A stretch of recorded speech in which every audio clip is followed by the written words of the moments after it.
Salutations, racers and spectators. Welcome back to a new F-Zero video.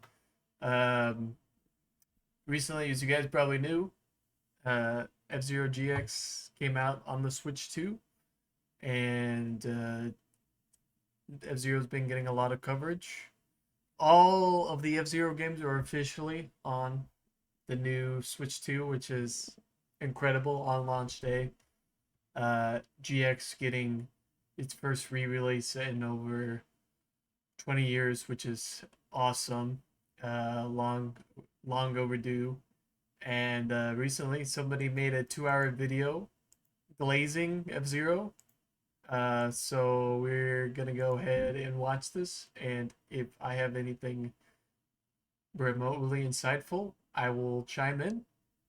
But we don't really get videos like these often, so I hope you guys enjoy this as much as I do. Uh, let's uh let's take this all in, shall we? I've only seen the first 5 minutes, by the way. I've only watched the first 5 minutes, so everything after the 5 minute mark will be brand new to me. So uh I hope you I hope you guys this will be may or may not be a new experience. We'll see how it goes.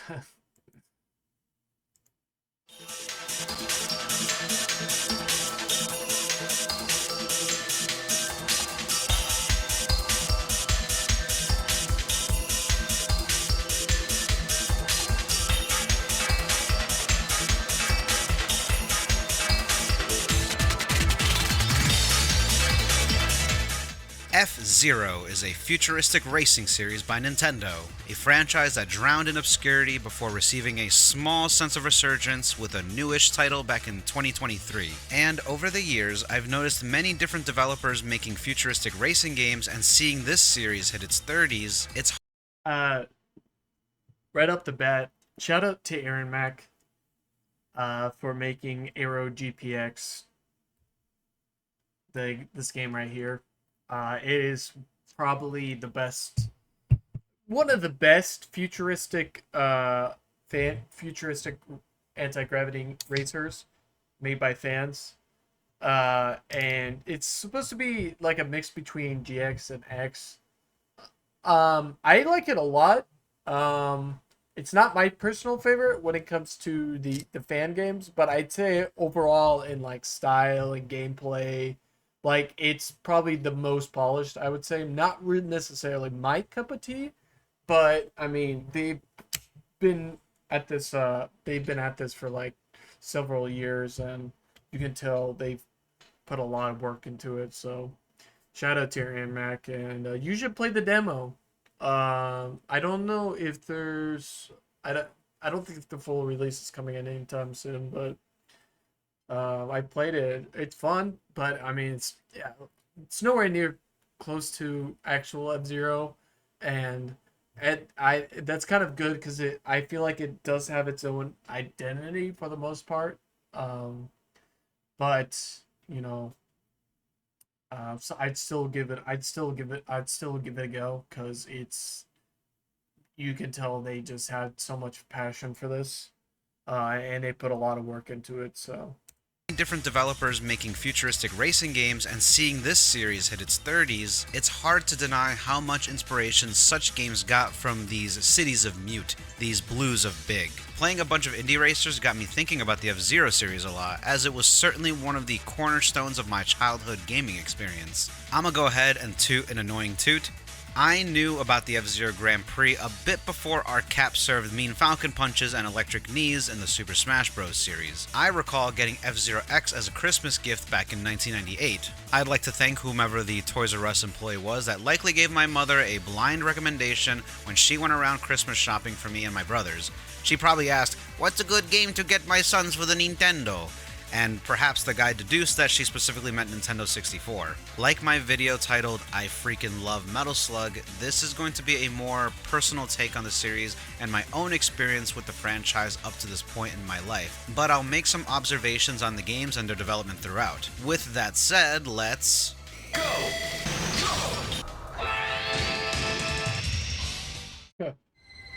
That's a nice touch.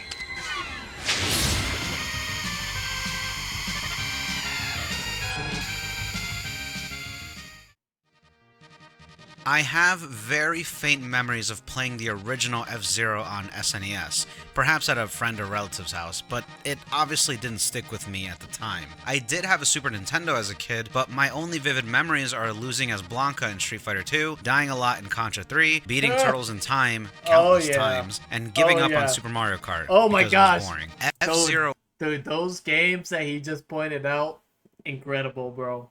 Absolutely amazing games. And I played those games as a kid too.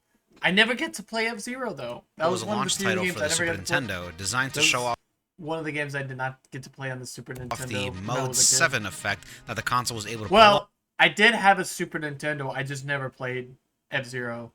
I guess I should make that correction. Off providing 3D-ish gameplay and atmosphere on a 2D based console.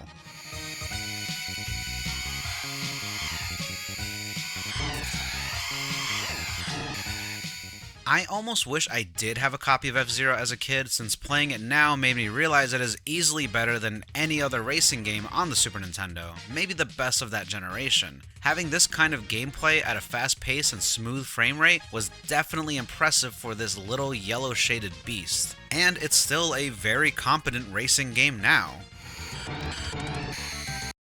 I will attest to that. The original F-Zero has aged incredibly. It is aged fantastically. The graphics, the gameplay still holds up, in my opinion. I mean, sure, there's some things that, you know, gameplay-wise, is... Yeah, you can kind of... It definitely shows its age in some ways, but for the most part, it's very competent, even now. Massive. That's massive.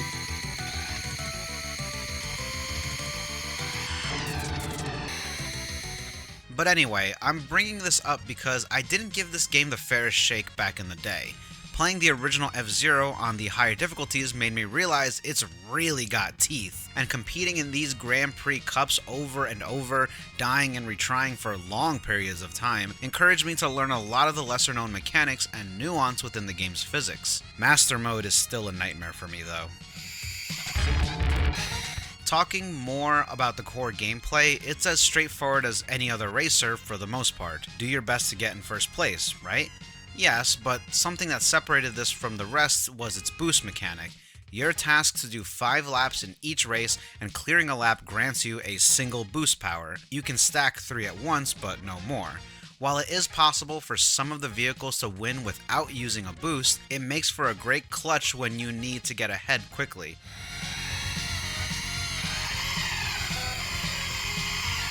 Yeah, so I don't know if he's gonna mention this in the video. He probably will, but personally, when I've played F-Zero, I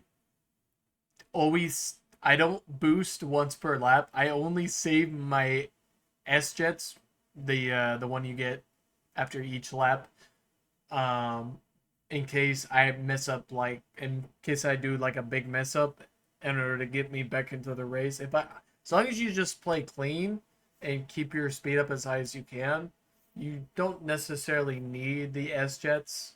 But because of how insane the rubber banding is in the original game, I pretty much tend to only use the S-Jets when I fall behind first place, essentially. But if I'm in first place, I'm just not going to use them because they're gonna rubber band regardless, so he'll probably mention that. Of course, at the same time, it might be unwise to use the boost when you can't maintain control of your car during sharp turns or perilous roads. But the first lap of every race just has you driving the course without any sort of aid, so the way I always saw the boost power was this challenge that you understand the track by driving through the first lap. Now that you've gotten familiar, you should know when it's best to boost on the 3rd, 4th, or 5th lap. It's like the game is challenging you to make notes of sharp turns, upcoming obstacles, and the breeziest part of the course, as it would be most optimal for a regular player using the boost in order to take the most advantage of it, as it can make or break your lead.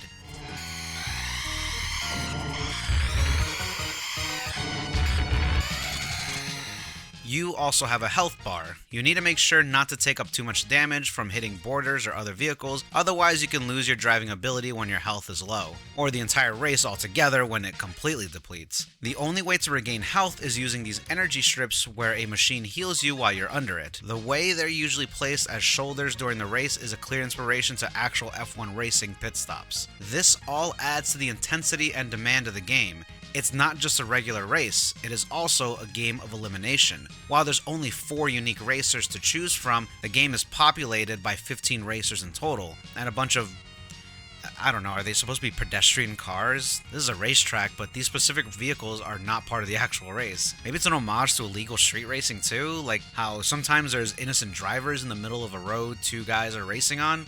Not that I have any actual street racing experience, I'm just going by what I've seen in movies and TV shows. I don't know. But they're specifically designed to throw you off as you try to clear the track. Just one stray car can prove to be the biggest nuisance, as even a little bump into them can send your car flying off and ruining your momentum. Each lap eliminates a handful of the racers lagging the most behind, down to only the top 3 being able to clear the final lap. If you're lower than 3rd place by the last lap, you automatically lose. And lives are limited, so you can't just keep retrying the same race. You can't get by the Grand Prix if you hit 4th place once or twice like a car did Mario. You need to be good.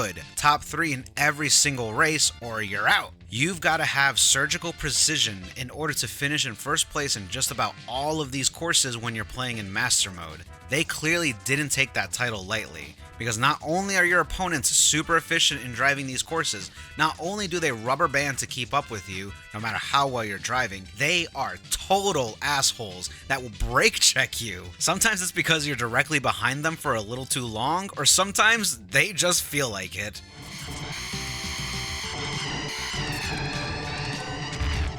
The intensity of its difficulty is further matched by the raw gameplay itself. What really separates this from, say, Super Mario Kart is how high these stakes are. When you go off course in Mario Kart, it doesn't take much to get back on track and keep driving. But for F-Zero, not only do you severely slow down, but you take damage as the borders are all electrified and running out of energy means death.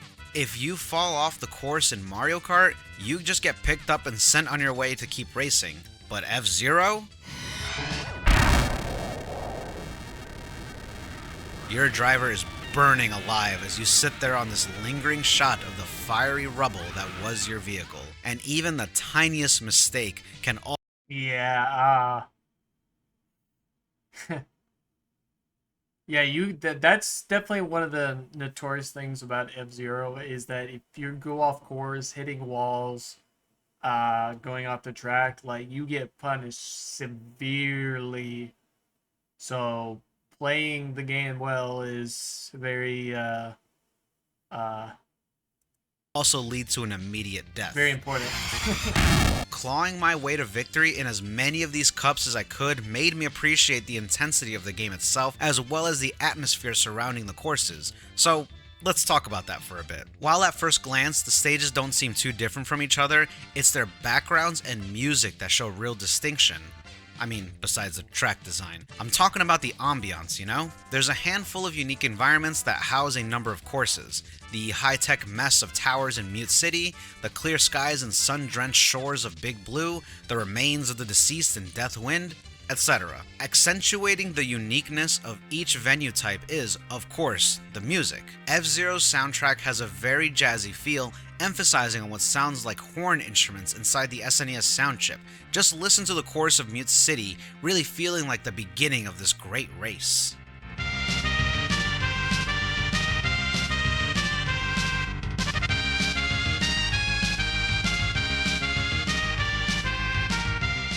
Every track has this considerably subdued layer of intensity that perfectly suits the game itself and adds to the minimal atmosphere provided with its backgrounds and track layout. One track that specifically stuck with me is Death Wind.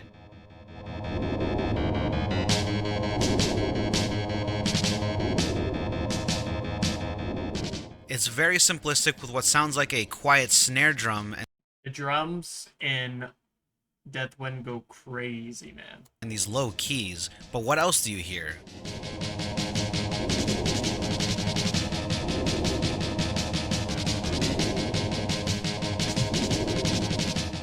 wind.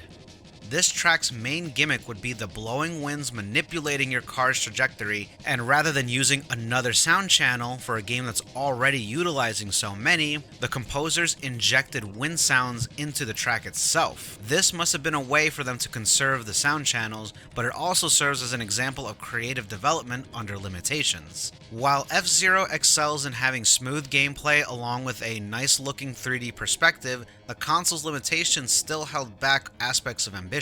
The developers couldn't do anything that crazy with the course designs, thus they were all flat plains with only their map structures and obstacles doing the legwork to differentiate them. Regardless, having this kind of game on a home console must have been very impressive back in 1990. I don't want to sound like I'm disparaging the overall design either. I guess I'm just admiring a simpler time.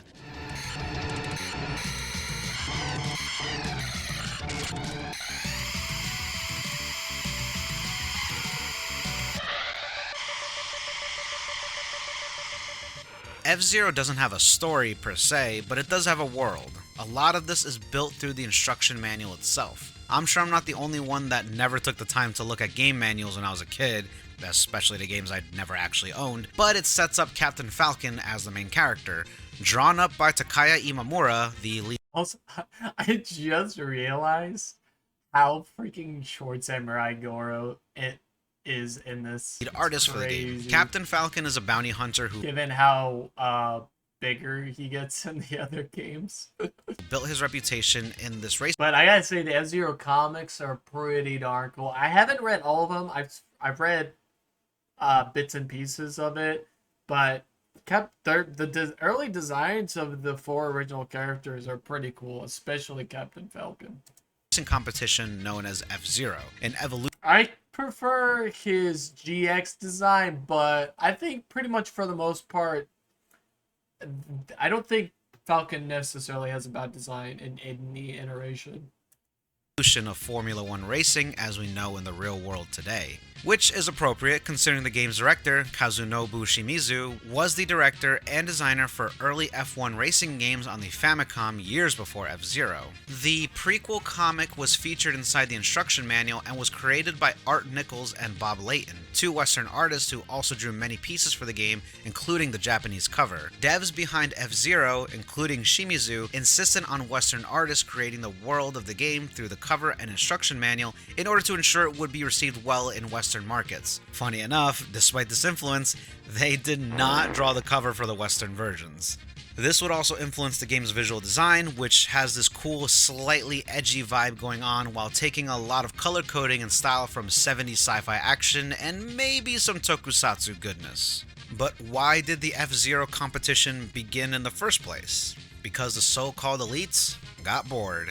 The multi-billionaires of the world, after gaining their riches through intergalactic trading in this futuristic setting, thrived for entertainment of more visceral variety. They funded the fruition of these technologically advanced racing circuits that flow almost 30 stories high, reaching the height of many skyscrapers. This actually got me thinking about the connection between billionaire capitalists and the racing league itself in the world of F-Zero. Many sporting events in real life are typically open to the public, whether through means of live event stadiums or television broadcasts. Of course, that's not the case when it comes to attending the actual event. Whether it be rented venues or dedicated stadiums, there's always exclusive seatings that are reserved for those of higher status. You're either invited to these special seats or you have enough money to pay for a spot, if that's even an option to begin with. What's important is not the fact the reservations are hard to get. In fact, no one gets reservations. The words reservations only apply only to those outside of the circle. It's getting into that circle that matters. Hell, executives at Nintendo know a thing or two about that. Minoru Arakawa, Nintendo of America's president at the time, attended a boxing match where he'd be inspired after seeing future champion Mike Tyson destroy his opponent in a match, thus leading to the famous Punch-Out tie-in deal. I don't know, something tells me he wasn't in the nosebleeds of that match. So, who is usually depicted in these high-rise towers, admiring the view of the atmosphere far below them? Executive fat cats, rich CEOs, these kinds of folks. There's this layer of exclusivity when it comes to sporting events and such that cater to these types of people, so it makes sense that something like F-Zero could only be witnessed in person by the kind of people with these high-rise views. There are no seats for the working class below them. Only those in their ivory towers can witness the sporting event that they have funded. I just think that's kind of interesting. Speaks for the type of people that compete in these races. While some are simply wealthy enough to afford their own gravity-defying vehicles, others are implied to reach these opportunities through more desperate means. Captain Falcon, for one, seems to only afford racing through his bounty hunting gigs. It's also implied that the only way Samurai Goro was able to compete is with a vehicle he stole, the Fire Stingray, which is a neat detail. To me, this explains why, unlike the other three named racers, the motif of the vehicle does not match Goro's aesthetic at all. This sense of the lower class gaining such opportunities reminds me of how, while some athletes come from a place of wealth or inheritance, others came from absolutely nothing, merely being lucky enough to get noticed by the right people or find their own way onto such a stage. World building doesn't really go beyond that, as the rest of the game is just a race to the finish in a system that encourages you to stay in the upper ranks, not just survive.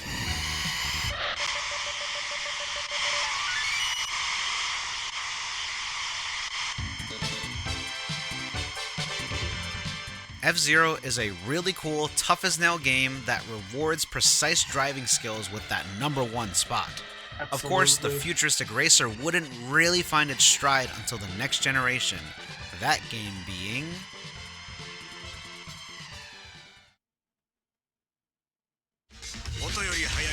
Oh yeah.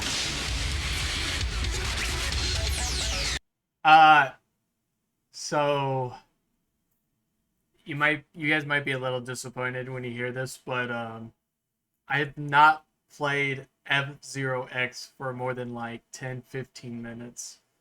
Even with Nintendo Switch Online, I have not really played it that much. I haven't actually sat down and played through all of the tracks, unlocked Master, done the staff ghosts or what have you, but I know a lot of people see F-Zero X as the best F-Zero.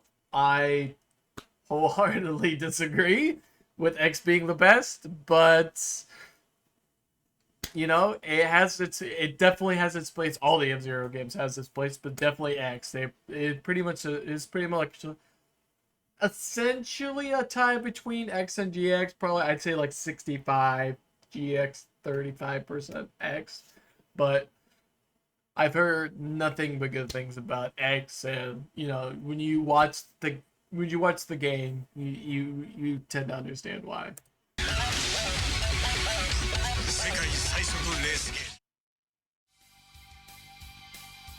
When Nintendo got serious about the next generation and 3D graphics, they created the Nintendo 64, and many games in their library would see installments in this new dimension, and our racers would not be left out as we got F-Zero X. The X stands for fucking extreme! Not really, I actually don't know what the X stands for, but hey, it was the 90s. It checks out. Sounds better than F-Zero 64.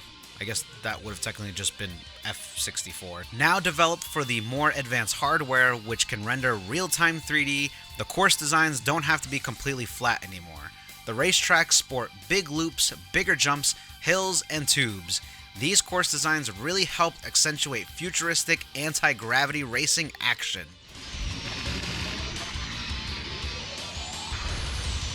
Oh yeah. F-Zero X would also come with much more personality.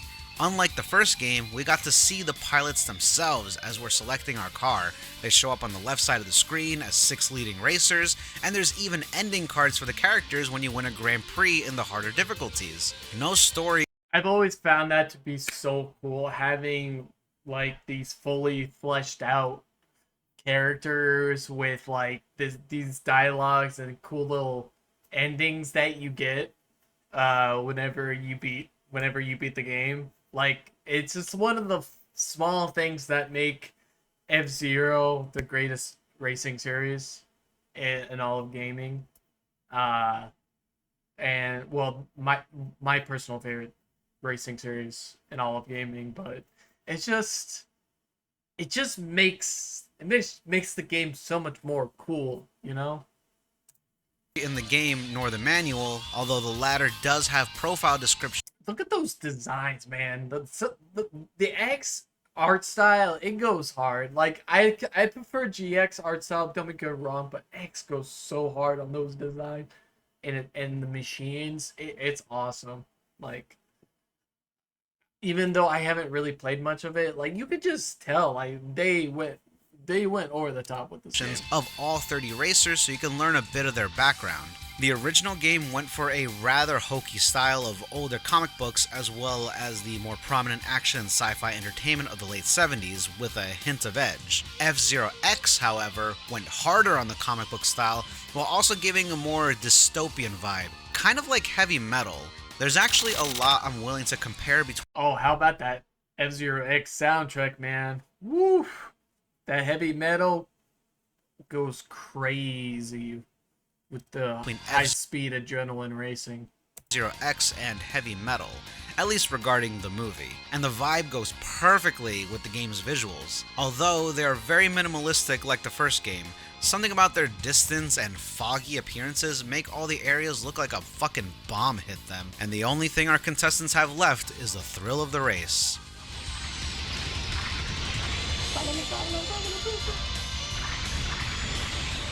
It could just be how they wanted to portray the height and depth of the courses, which even wrap around tall skyscrapers at times. Remember what I said about privileged ivory towers? The music makes a huge contribution to F-Zero X's personality as well, going for this ridiculous hair metal vibe. It's no surprise that the guitar dominates the rest of the instrumentals. Woo!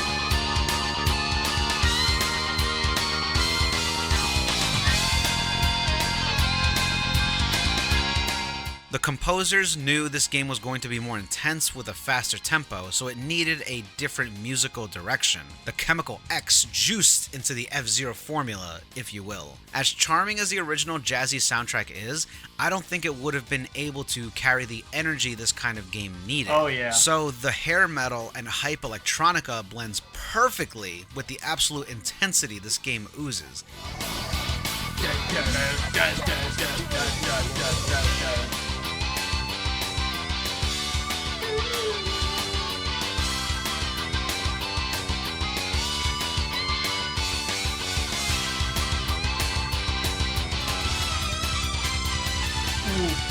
Best song in the game, baby. Best song. Best song in X, baby.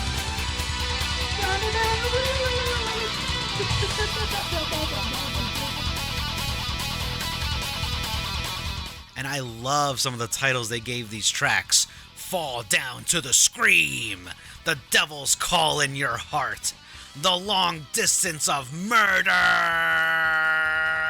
Let's talk further about that intensity that is the core gameplay. It's awesome. A complete evolution to the original F-Zero, much like many transitions of Nintendo franchises when they had to make the jump from 2D to 3D gameplay. Well, I mean, the original F-Zero was pretty 3D as it is, you know, the perspective and all, but now it was able to evolve in different ways, adding mechanics and elements that couldn't be achieved on a 2D based console. Of course, the game still rewards an airtight understanding of the mechanics and efficient driving. Everything is just a lot faster now, a lot more hectic. And there are only more perils than ever before, like borderless roads, crazy high ramp-off jumps, tubes and hilly roads that can knock you off course faster than you can yell fuck! And the other racers are so aggressive, seeing them kill each other is a common occurrence. Also, the selectable roster is expanded to 30 unique racers. Each of them have their own sets of stats that separate body, how much health the vehicle has, boost, how fast your boost power is, and grip, how well your vehicle turns without sliding out. Gone are the bystander vehicles, as the Grand Prix is now populated by 29 unique opponents racing against you from beginning to end.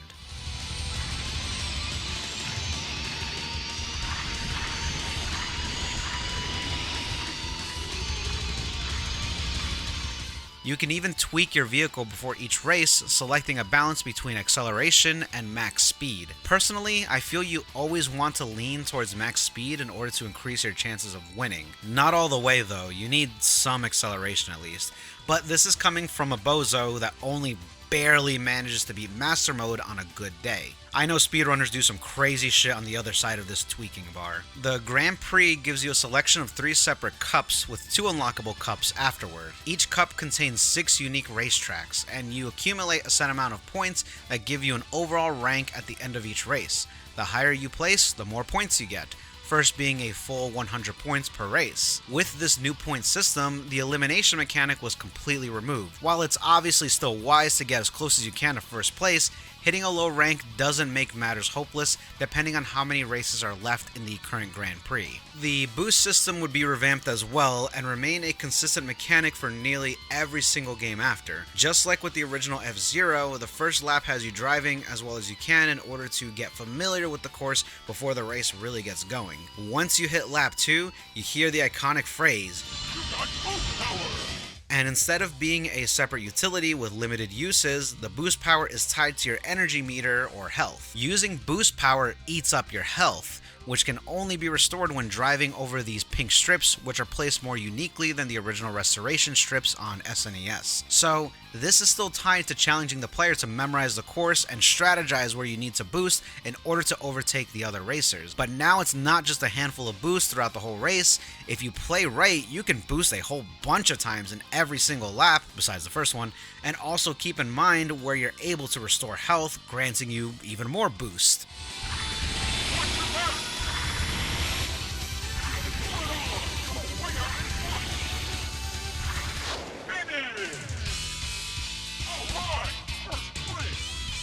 And dissimilar to the original game, I think, the opponents also utilize boost power, so they've got this at their disposal as well. It's a really brilliant aspect of the game's design not seen in any other racer at the time, helping accentuate how unique this series is. However, you need to be careful and use it intelligently, because if you boost too much and drain that health bar, a little tap can lead to losing the whole race.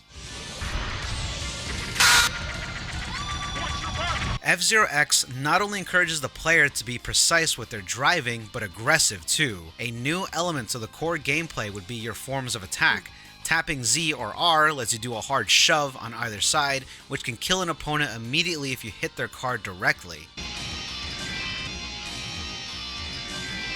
It can also be used for tight turns, which I like to do. There's also the spin attack you can do by hitting one of these buttons twice while holding the other down. It can be risky, but if you have opponents surrounding your ride, you become a whirlwind of death. Pico would be proud. Also, getting 5 kills in one race grants you a bonus life, encouraging the destruction further. This call for aggression gets even louder with how the game will mark your rival in any Grand Prix past the first race. This is the racer who's directly below you in the ranks when you're first place in the overall Grand Prix, or whoever is top ranked when it isn't you. The game is essentially telling you, hey, you want to ensure top rank? Want to be number 1? Take this, jump out. Make it so they get 0 points when you clear this race. And if the rival does manage to die or fall off course, the rival marker hops to the next opponent in the ranks. I tells ya, seeing that rival marker always gets the bloodlust going. The bots definitely have a sense of bloodlust too, going aggro whenever you get close. Sometimes they just cause a total mess by spinning and knocking everyone around, usually just when you're nearby. Oh, and the habit of brake checking? Yeah, that's still a thing.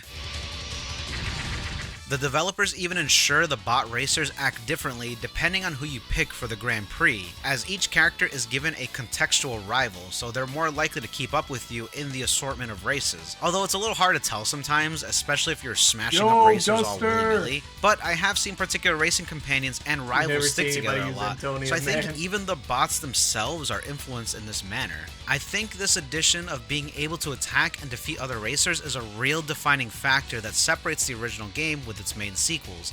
Not only does this make races more intense with the prosperity of easy victories, you're also challenged to balance this with ultra-tight precision racing. Get too careless and that miscalculated shove or spin attack can cost you the whole race. You can even hone your killing skills in Death Race mode, which has you pitted with all 29 racers in a straight course, and your only objective is to kill them all as fast as you can.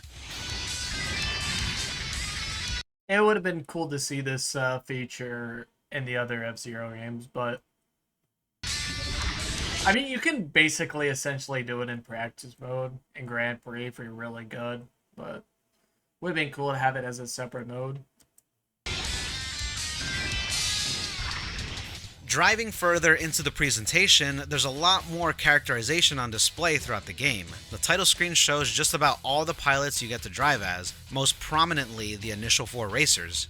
And vahoom! You've got the Hard Rock playing in all the menus, babes holding up the selections, and full body art of each pilot as you choose your vehicle for the Grand Prix. Takaya Imamura served as lead artist once again, and boy did he serve! These portraits are so awesome. I adore the art style at play, and it really helps F-Zero X maintain its legacy, I think. Getting more into the visuals, it's fair to say it has almost the same sense of minimalism as the original F-Zero. It's pretty common knowledge that this game's graphical fidelity is very low with a small amount of textures and simplistic backgrounds. This was because the developers wanted to ensure F-Zero X ran at a rock-solid 60 FPS, an extremely rare case for the Nintendo 64 where even its first-party games would give PC pros an aneurysm. The fact that this game ran at 60 FPS was such a big deal, the commercials would even brag about it. So why did F-Zero X need to run at 60 FPS? Because it's a goddamn racing game. Just like fighting games, any racing game worth a shit runs at 60 FPS across the board because it makes button inputs that much more responsive, adding to the demand for driving precision. I'm glad they had the sense to ensure this game played as perfectly as it could, which is more than I could say about later developers on even stronger hardware. A neat bonus feature is the X Cup, unlocked after beating all the preceding cups. What makes this unique is the courses are all procedurally generated. You'll never experience the same track more than once. This stemmed from a project they were working on where any player would create their own courses as well as vehicles. This was the main feature of the F-Zero X expansion kit, released exclusively in Japan for the Nintendo 64 DD nearly 2 years after the original game. Not gonna say too much about the expansion kit. Boy, it would sure be nice if we got a re-release of the DD expansion kit, huh? Right, guys? Right? It would be so cool if we got a re-release of that. You know, outside of Japan. I mean, Climax re-released outside Japan, so I'm just saying. Beyond how impressive it was for its time, you can consider it a strictly direct sequel since it bore its own Grand Prix cups with the new tracks as well as new music. So, dude, genuinely preceded F-Zero GX tracks would have been so amazing, man. Would have been so amazing. That's cool. And custom track editor, holy smokes. Well, there is a caveat to that. As for the F-Zero GX does have a track editor, but not necessarily official per se. The X Cup itself, the courses are never much to write home about. Most of the time you get pretty basic designs. You can almost think of them as accidental throwbacks to how the original games courses were designed when they're so flat and uninteresting. However, there are times where it'll come up with a funny little design that ends up wiping out most, if not all, of the racers. Ha!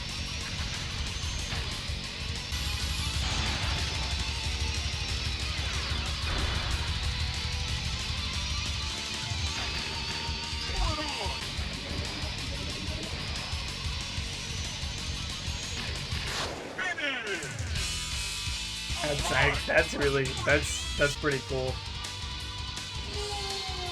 That's pretty much everything I have to say about this classic N64 game.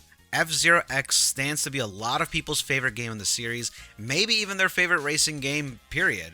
And I can see why. It's so intense, and beating out the competition in expert and especially master difficulty is so gratifying.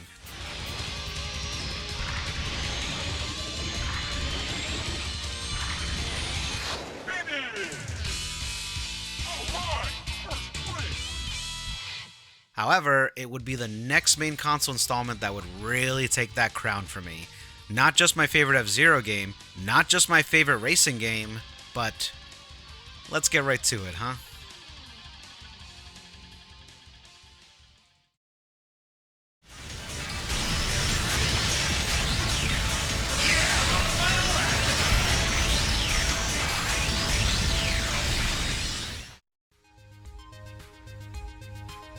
The 6th generation of consoles was a very interesting time for Nintendo. This was the area they would launch the Nintendo GameCube, and it seemed like they became more willing to work with various other game companies in regards to developing exclusive titles based on their IPs. While Rareware was always in their pocket throughout the 4th and 5th generation, Nintendo never actually owned the studio. Therefore, the folks at Rareware would end up settling a deal with Microsoft in the early 2000s, becoming a development team exclusively for Xbox.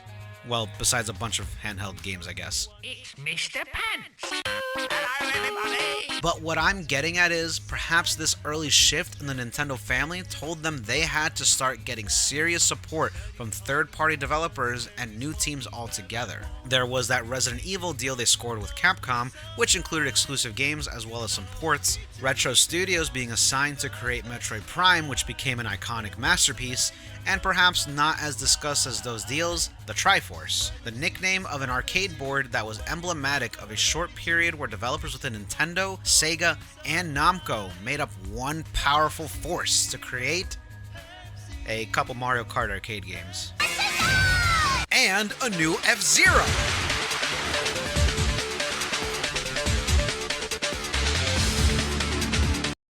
DX, the GOAT. The GOAT!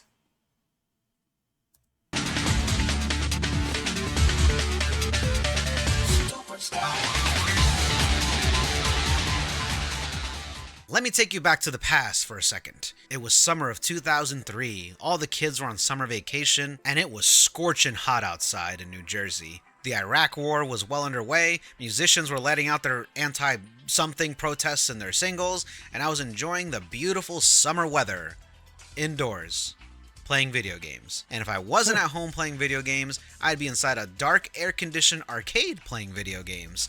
Specifically one that took pride in having the latest and greatest arcade games with properly maintained machines. I remember being there and seeing some flyers teasing games they were getting soon. What's this?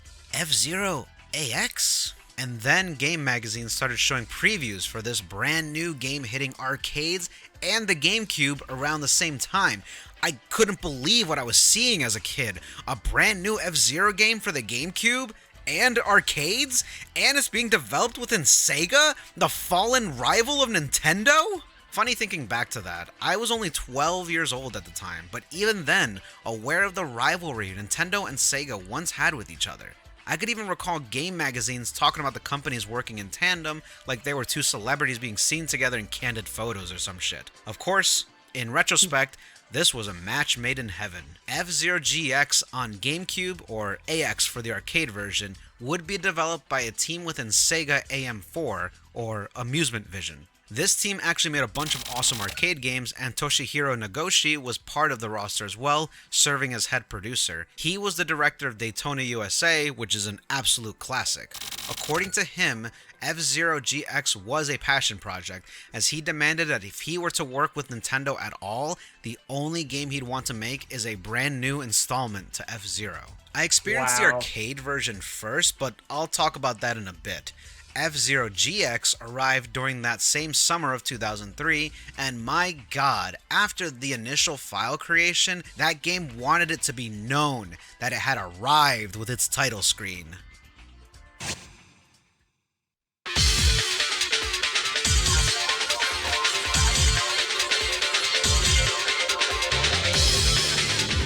Already, what an entrance!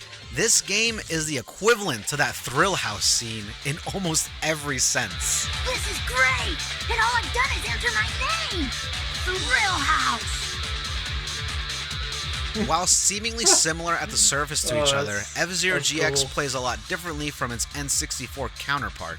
One thing that really sets it apart is the absolute frenetic energy oozing out of GX. Things would get wild in F-Zero X here and there, but GX is on a whole other level.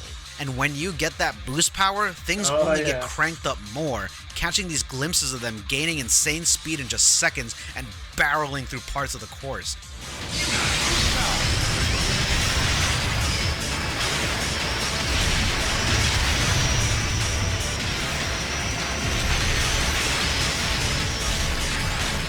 In a way, this makes sense since the average speed has been cranked up as well. Do I need to compare footage? Well, I will anyway. It's a world of difference. And when you add the boost power, that kilometer per hour meter is going haywire. Sometimes shit gets so crazy I end up flying off course without even remotely understanding what caused it.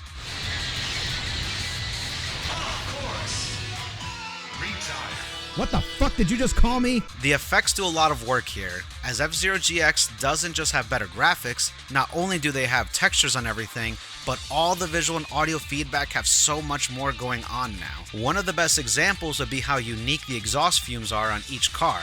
Every single one not only looks different when they boost, but they all sound different too. Check it out.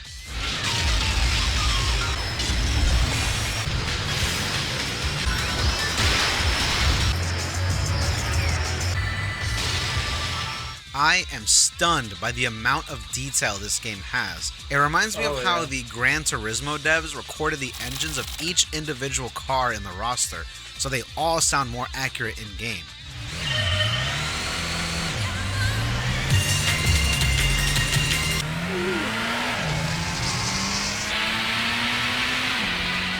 Most people aren't even going to notice that insane level of detail, but they were just that dedicated to achieving such a level. This is also the first time we can actually see the racers themselves in their vehicles. Not that you'll ever really notice while playing, but look nice as fuck when you're checking out replays.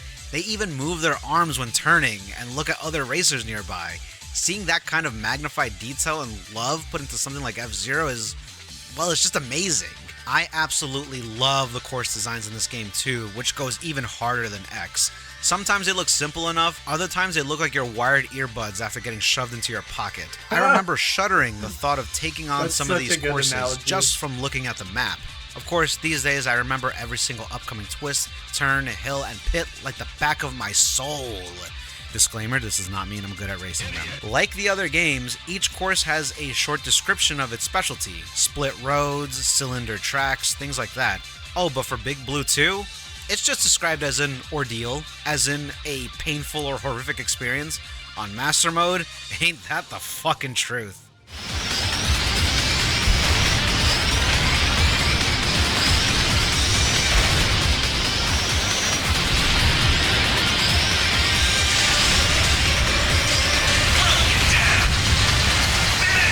The call for absolute precision feels higher than before, but that's appropriate considering this was made for the GameCube, a controller with a much better analog stick. The game itself feels tighter and generally faster. That probably has to do with all the vehicles maintaining a higher average of kilometers per hour than in the N64 game, and sliding doesn't impair your speed nearly as much as before. I understand more and more why Nintendo was okay with the Monkey Ball devs to take on such a project. It even uses the same engine. With that said, going faster makes shit come at you faster, and boy does it get crazy, fast.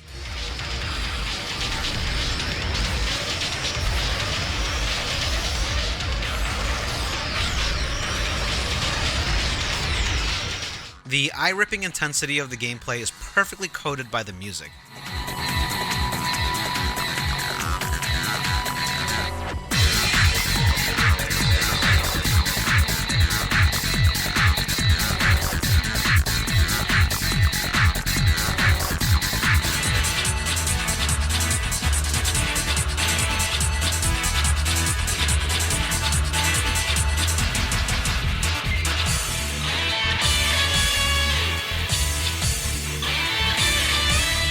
I can't help but cram this video with clips of songs I like. All three of these games just have fantastic music. This soundtrack was composed by Hidenori Shoji, a Sega alumni for years at that point, and Daiki Kasho, best known for his soundtrack work on most of the Gran Turismo series. There's a unique song for every specific track environment, and unsurprisingly, each song exudes this Y2K energy exquisitely.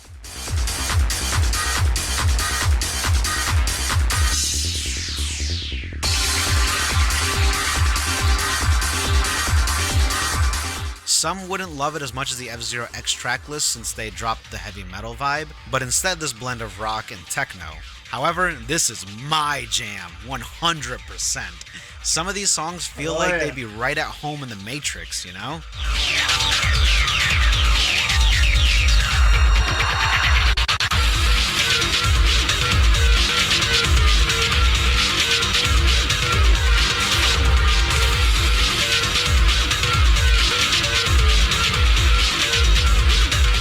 soundtrack also has this really cool thing where the song cranks up the intensity as soon as you hit the final lap. For most cases, it's almost like a remix of the song you were just hearing.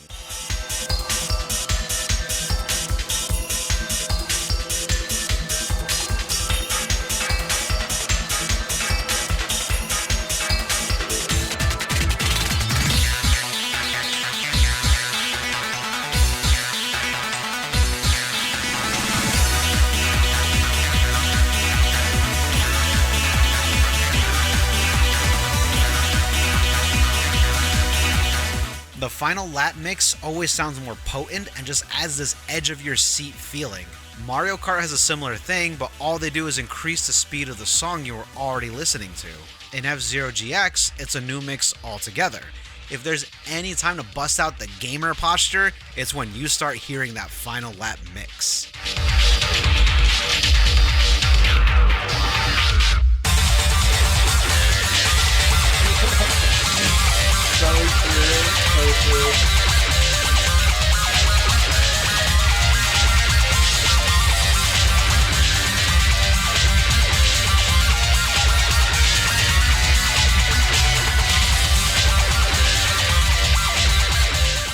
Every track song is an absolute banger too. The baddie horns wailing in Casino Palace perfectly suit its mutated Vegas venue.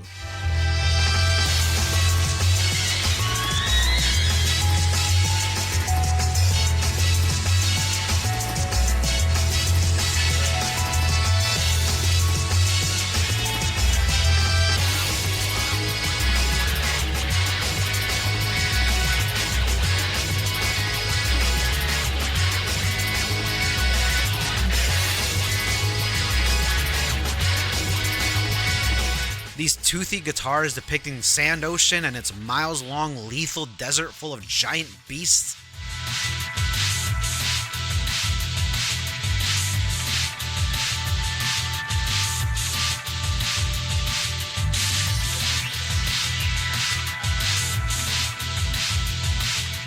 Is toothy even a term for guitars? Whatever. The sunny shores of Big Blue once again just make me want to feel the sun and cool winds on my face at a roaring 1,000 kilometers per hour.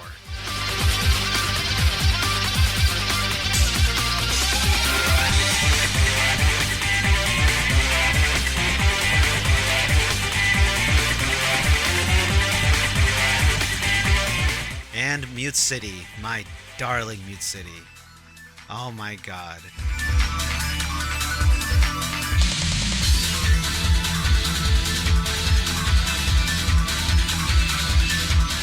Whenever I hear this song, my mind is always flung back to that summer of 2003. Let's go back to that time for a second. When I first laid my eyes on that beautiful machine, F-Zero AX at my local arcade, and it was the deluxe model with a moving seat. The quarters couldn't leave my pocket fast enough. I was so excited to play a brand new F-Zero game in this monster of a machine. This beast was loud as fuck, louder than anything else in the joint. I clipped that little seatbelt on, ready to race. First stage I picked was the basic oval course, which was decorated with the new Mute City design. This mess of a futuristic, bustling city. I started that course and was like, hey, the character portrait's on the top left, just like F-Zero X. Oh yeah, I'm ready. The music is building up, the countdown is counting down, and when it sounds off, the engines are roaring, my seat's moving, and when I got that boost power, oh, I was neck deep in pure gaming ecstasy.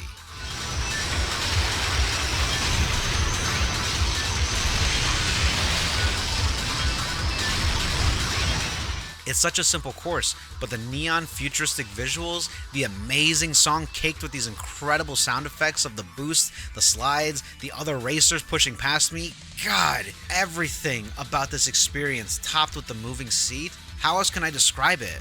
Immersive. It was absolutely immersive. For but a moment, I was fully enveloped into the world of F-Zero. So the song from Mute City is mostly an original mix, and it's good. It's fast-paced, intense,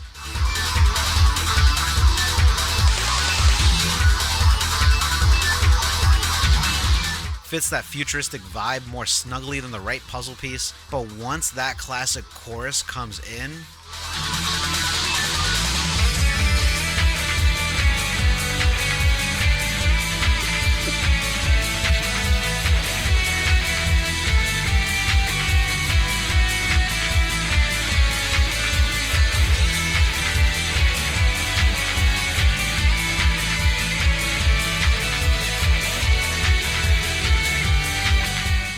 oh my Oh, that chorus, it's so deep, man. The chorus, it's so deep.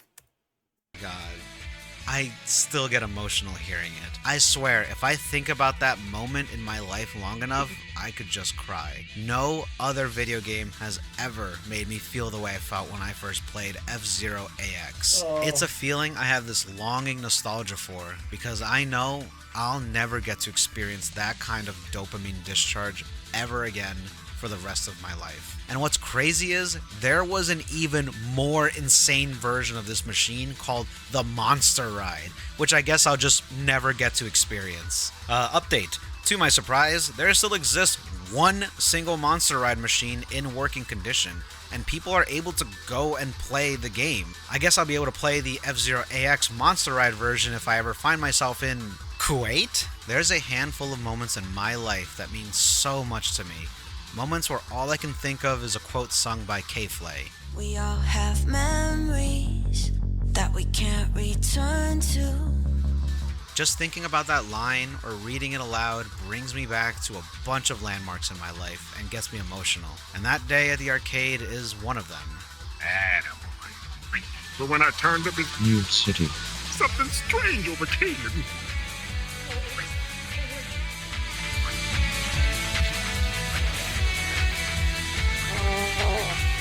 This takes me back. But I think I've gotten sappy enough. The raw gameplay always has this intensity layered in it with the help of the music, the visuals, what we've covered so far.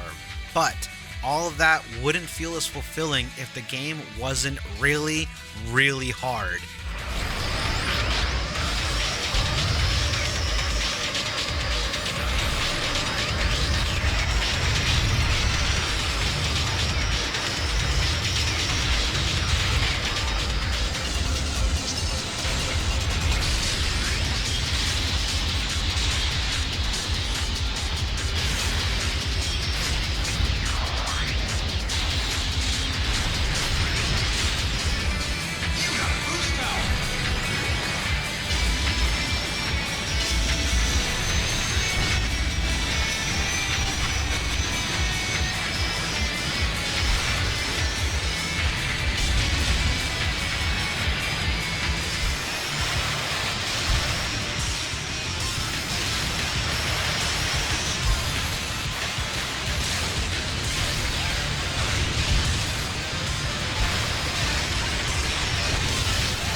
More often than not, all 29 bot racers drive with sheer aggro. Expert mode expects you to understand the controls of the game and how to properly react throughout the courses. Master mode expects you to do all that and murder your rivals every chance you get, essentially because there's no way you're going to get first place fair and square for most of the races.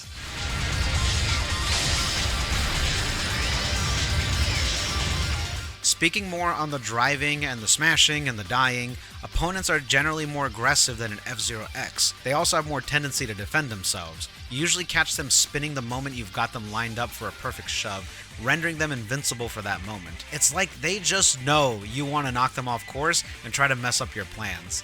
F-Zero GX has become pretty infamous for its ball-tearing difficulty, but we've only scratched the surface as to why that's the case. I'd like to get into the presentation some more. I will say a rather stark change would be the game's art style. That heavy metal vibe from F-Zero X was completely dropped in order to provide a much more slick, cleaner style. Which makes perfect sense. They were trying to really show off the power of the GameCube itself, making everything look so slick and smooth was definitely the right call. And there's something really charming about how all three consoles at the time had this sense of "we are the future" aesthetic during this generation. This strong sense of a digitized world was prevalent in many games during the generation, as well as the console menus themselves. So much of it felt bizarre and mysterious, like the future and the technology it bore was otherworldly to us lowly peons. These fictionalized futures weren't just super clean, slick, and shiny, they were also metallic and cold. The PS2 really exuded this type of appeal, but it was present for the GameCube as well.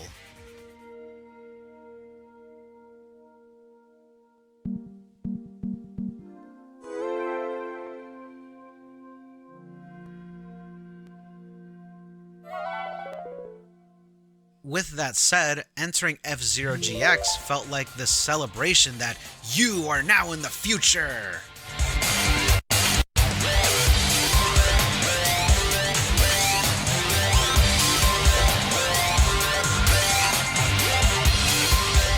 Speaking of futuristic style, shout out to the devs for providing native widescreen and progressive scan. Not a whole lot of GameCubes had these features, and also analog calibration. This makes the controls feel extra nice in case you're, not using a GameCube controller. It might sound a bit silly, but these kinds of things feel like they future-proofed the game itself. How appropriate for a game that's set in the distant future, huh? No longer did F-Zero have to sacrifice graphic appeal in order to maintain 60 frames per second. The GameCube was powerful enough to give us the best of both worlds.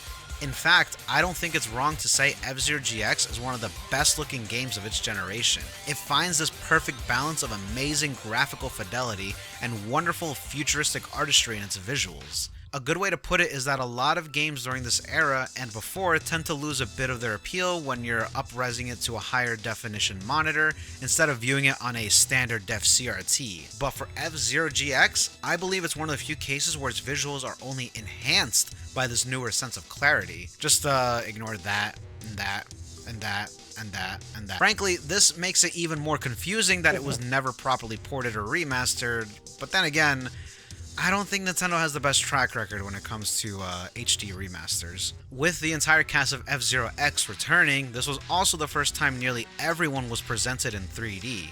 You know, with the exception of a select few in the Super Smash Bros. Games. And I guess that weird Eid ending with the expansion kit. But a lot of them transitioned pretty well. Tons of subtle and not so subtle redesigns varied in mileage. There are some changes I'm not a fan of, looking at them now. Jodie Summer's probably the best example. In F-Zero X, she had a pretty tough look to her. I'm almost willing to say she served as an homage to Tarna from Heavy Metal. Like, she's pretty, but assertive and badass too. Well, from the little peeks we get into her personality. Something that would even reflect on her in future depictions. We even got to see how this design would look in 3D as a trophy in Smash Bros. Melee. I really like how she looked in X. She's actually one of my favorite racers to pick in that game. And check out those kicks. Her design is awesome. But for GX, they essentially morphed her into a Barbie doll. Gigantic blue eyes, much softer features, and severely slimmed down. Just doesn't look right to me. Driving thong? At least Mrs. Arrow got to keep her muscle mommy physique, and be proud of it. Look at that. And that. Thinking about that stupid ass debate I've been seeing lately about whether or not women should have muscles, but I think I see where these devs stand. Pico is another example, and another favorite of mine in X. He had this darker nature to his appearance, aided by the heavy shading in his art, but in GX, they rounded out everything and simplified his design, so now he just looks like a Power Rangers goon. I like his idle animation though. Same case for Biorex. I could go on. Just about everyone was either rounded out to look less threatening and badass, or very pointy. I'm not sure what that's about. A lot of these characters are just super pointy in some parts now. But I barely ever feel like complaining about any of this, even now, because just about everything looks and sounds so unbelievably gorgeous. The change also made sense considering the direction they went for. The original F-Zero had these courses in places where you can barely see any real sense of civilization due to their altitude, as well as the simplicity of the background sprites. Same for F-Zero X, but it felt more dystopian, at least to me. Besides a couple courses, much of the areas are surrounded by rundown artifacts of a once thriving society. The only real sense of societal representation was when your victory is celebrated at the end of the Grand Prix. With that said, the characters all having this Mad Max heavy metal vibe in F-Zero X made perfect sense. It blended well with the actual game. They certainly couldn't gel as well with F-Zero GX, as now the courses and races seem much more embodied within the societies they are a part of. Except, when it looks like you're thrown into another dimension. As someone that grew up with the Y2K aesthetic of a pretend future, I can't help but love the environment on display.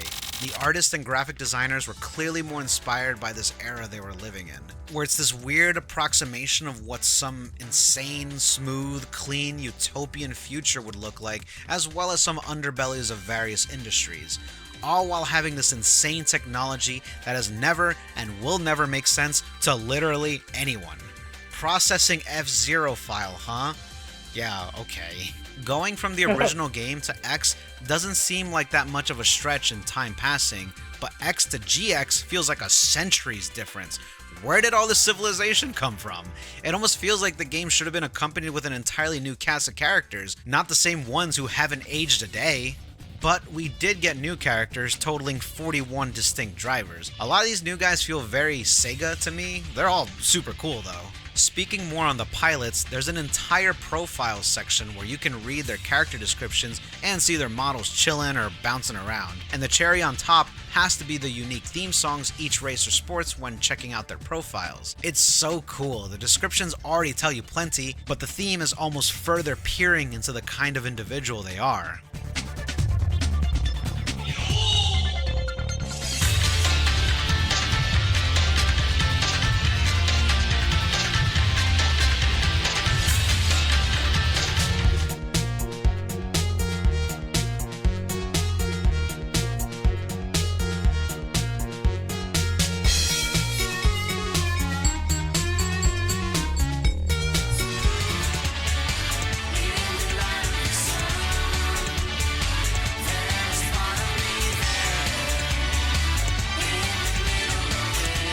I gotta say, some very good picks you picked there. Very good picks.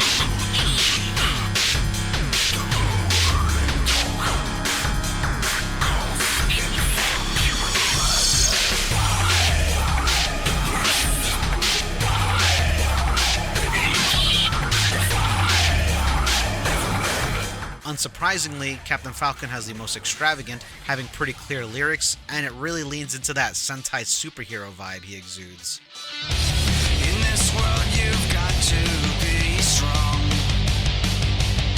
You've got to fight to keep your spirit alive. And you might feel like there is nothing left to go forward and fight for. But it's the fight that keeps us ready and on guard. Even I can feel the power. As for the presentation during actual gameplay, it's unsurprisingly fantastic. It all looks slick and futuristic, but with the right amount of grit and weight.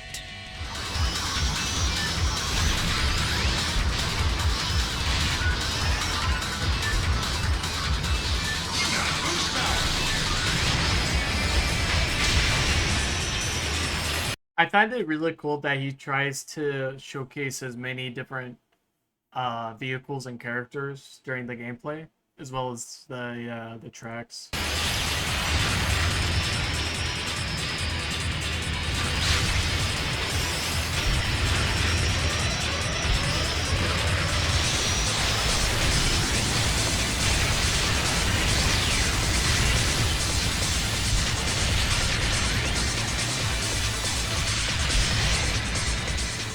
No longer is the top 6 represented with portrait stills, but front-face renders, completely stoic as if the only thing on their mind is the race, rumbling, spinning, and reveling when appropriate. I cannot get over how pissed off everyone looks on the ranks.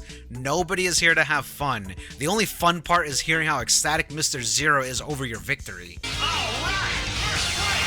Winning is the only fun part. Wow, they're just like me. Jack looks like the dog just shit on his rug.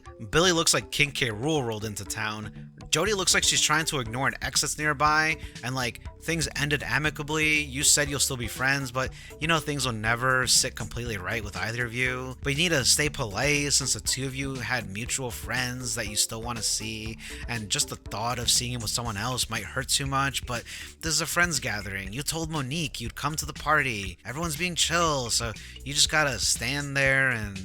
Dr. Stewart looks like he's staring at the sun. Black Shadow looks like, well, Batman.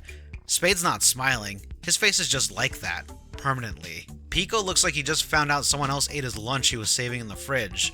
Also, I love how the less humanistic characters have their profiles angled during gameplay, breaking the consistency for the sake of the characters looking better while in the top 6. It's smart. You don't want them to pull a Mo Sislak, right? A fun reward system this game bears would be the interviews you get to conduct after getting first place in any Grand Prix. The harder the difficulty, the more interesting the questions are.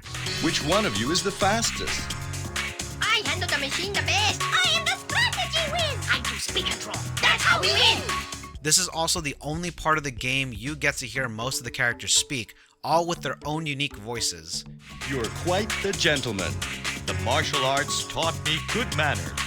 I never really learned to fight, though. I see.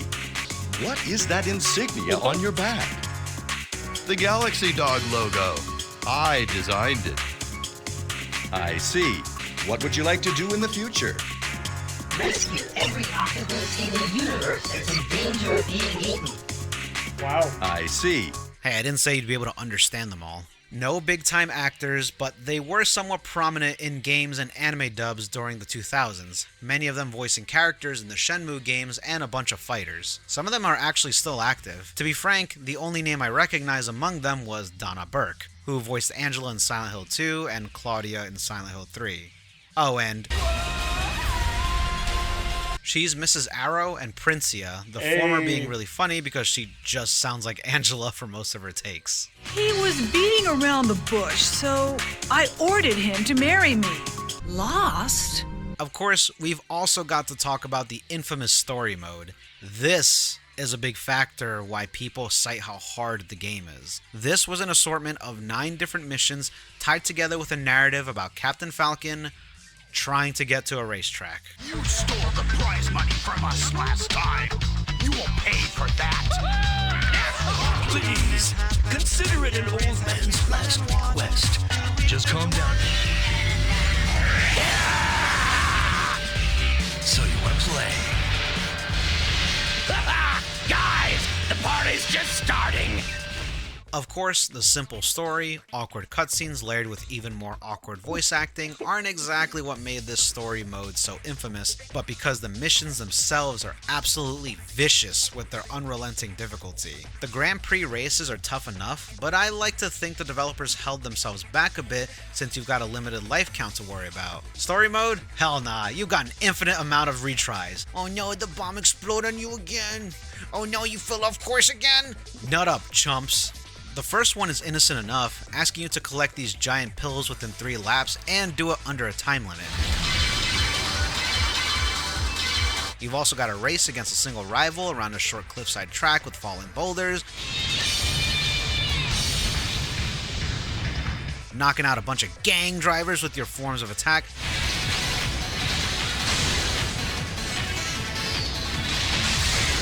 honestly, as I'm going through these so quickly, I realize they're basically these strict tests on how well you understand the controls and mechanics. As you're driving, dying, and retrying in these missions, you'll likely come to realize that these missions are a test of maneuverability, tight turns, avoiding perils, and forms of attack. It shouldn't be a surprise that the last 3 chapters are basic racing with little nonsense. The last one, Chapter 9, literally just being a time trial against the staff ghost, a common practice with Nintendo's racing games.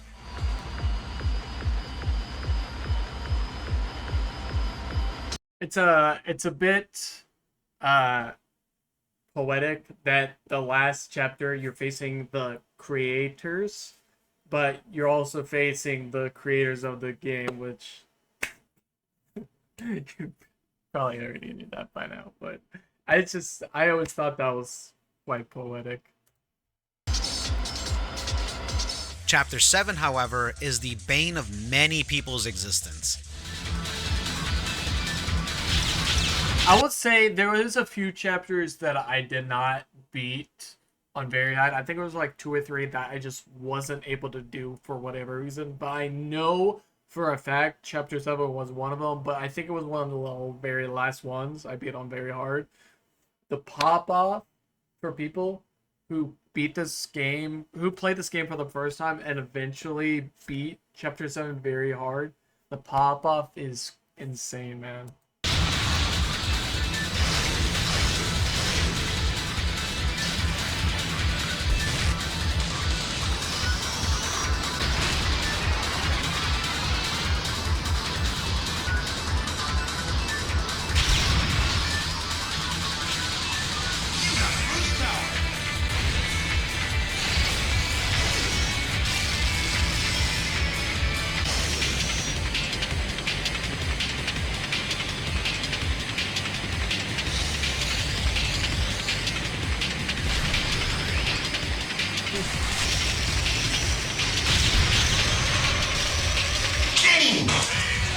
If it wasn't already obvious how much the game aids the bots in order to keep its challenge level overflowing and at a boiling point, this chapter makes it more blatant than anywhere else, making 2 shit-ass cars, Black Bull and Bloodhawk, easily stay in the top 6 rankings pretty much all the time, just for narrative purposes. Kinda like what F-Zero X did during regular Grand Prix races. Anyway, I think this chapter was described best by Nipple Bandit on Something Awful's ancient forums, which some watching may already be familiar with. I'll do my best recreating the absolute wrath this individual was exuding through their keyboard. So, here goes. Dear Nintendo, your cocksucking product has reduced me to a gibbering man-ape whose only resort to dealing with the almighty fucking grief it's bestowed upon me is to scream and hurt myself. Seriously, I am jumping up and down, throwing my shit in handfuls at the fucking television in some impotent primal... I'm sorry. I gotta restart this. I actually heard this copy pasta for the first time like maybe a week ago, and it was the craziest thing. I was actually playing this game on launch day, Switch 2, playing GX on Switch 2 launch day, and I was doing this chapter on very hard, and I was in a call with a friend of mine who also is in love with F-Zero and GX, and he started talking this copy pasta. And it was one of the greatest rants in F-Zero. Oh, here goes. Dear Nintendo, your cocksucking product has reduced me to a gibbering man-ape whose only resort to dealing with the almighty fucking grief it's bestowed upon me is to scream and hurt myself. Seriously, I am jumping up and down, throwing my shit in handfuls at the fucking television in some impotent, primal effort to get this thing to work. I've been sitting here, trying to enjoy your product, your game, your contract between developer and consumer, that the consumer will enjoy your product, but instead the damn thing's been crawling out of the console and taking warm shits in my gaping mouth. Swear to God, you should have just added a little door to the console through which a hand pops out and flips me off, because I am insulted that your QA or testers or whatever brainless shit stove 3 genes short of a monkey signs your games through thought that a person with more than a single fucking digit IQ could enjoy story mode chapter 7. Insulted. Work with me here. The goal's simple enough. Come in first. Hey, that's fine. It's just like playing the Grand fucking Prix. Not a problem. Only deal is your cross-eyed team of tongue-slapping wonderkind decided to give the game every single fucking advantage possible to the game rather than me. How in the fuck does Black Shadow, whose car is the heaviest and lamest piece of shit next to the Crazy Bear, suddenly become so fucking good that he can stay in first without using a drop of boost? Huh? Why? You never see this shithead go anywhere near the top fucking 20 in a normal race. But ho ho ho, this time he's Megacock, the fastest in the world. 1.21 gigawatts, Marty. Let's go back to the fucking future. But it's not just Black Shadow with the magical powers. It's the entire fucking lineup of racers. They're all faster than you and don't require any boost. But I, of course, am still driving some piece of shit hamster-powered jalopy who guzzles its entire energy bar in no less than 4 fucking boosts. Add to this, the entire course just got shitted on by some space tiki volcano god, and you've got a course full of hazards that'll drain at least 1/4 of your energy bar just because it can. Whoopee! You say, that's just a challenge. It's not supposed to be easy. Well, fuck that noise, you lopsided franken-faced fuckfurter. Tell me, please, why does the game have to win, huh? What happens when the game wins and I lose? Is there some huge fucking kegger waiting for it when it gets done? Is there money involved? Or perhaps the motives are more sinister. Maybe the game's family is being held hostage by another game, and that game has its cock in F-Zero's wife's mouth, and he's holding a cell phone up to her, and F-Zero can hear her pained moans and cries for help, and the asshole game then says, you beat that cock-sucking human or I'll blow her brains out. I could understand that. I can be sympathetic. It's not any fun if I can't win you. I want to move on. I want to unlock whatever piece of shit clown car you have hidden away from me so I can start racing and get pissed off with that too. When your game prevents me from fully enjoying the product I have bought, you have failed in your fucking mission to deliver a game. You lose. You break the contract. You contract the gay and fucking die. So in summary, shit's hard. Chapters 8 and 9 are no cakewalks, but definitely not as brutal as chapter 7. If you take out, I kind of write home about this a lot, and I'll continue to say this, but if you take out all the advanced tech, momentum throttle, momentum turbo slide, momentum turbo rail slide,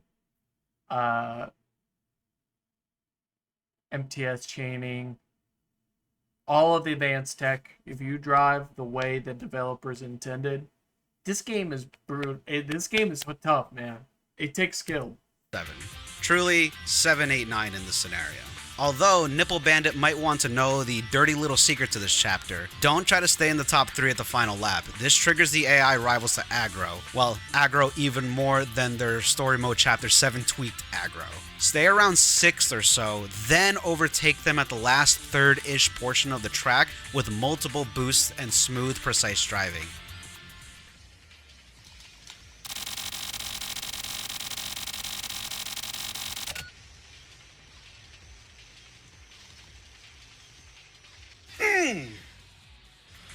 This isn't a guarantee that it'll work, and this shit is even more demanding on the harder difficulties, but I promise you that this will help you conquer the chapter.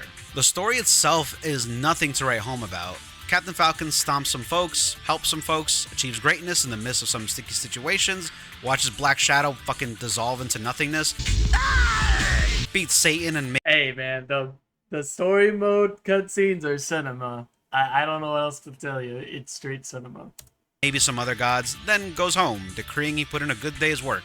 The story is fun though. It really likes showing off Captain Falcon as he glows his aura of greatness.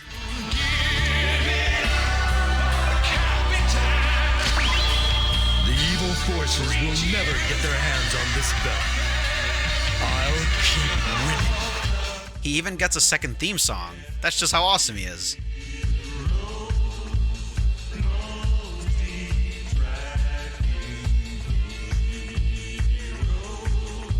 Of course, the cutscenes are not the only animated videos. Every single character has a unique bonus video you can only earn by completing one of the cups on Master Mode. These movies sport some of the most bizarre direction I've ever seen in a video game.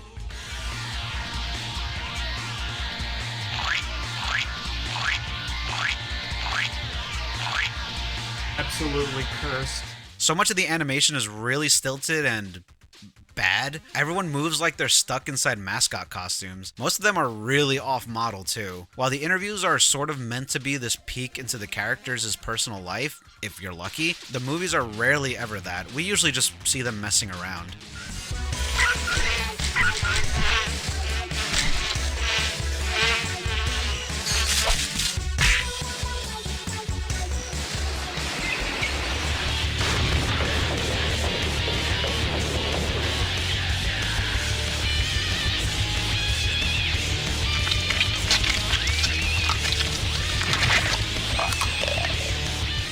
Most just end with a goofy punchline, and a handful of them share the same setting for some reason. Here's Antonio Guster doing his laundry.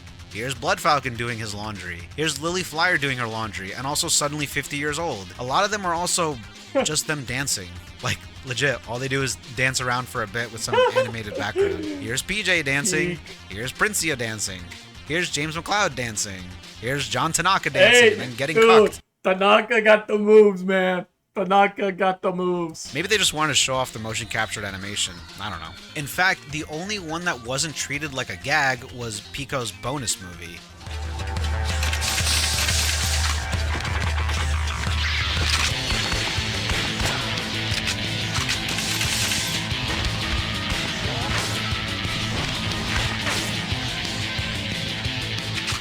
It's surprisingly serious and even adds a tiny bit of lore that he has some sort of vendetta against Black Shadow.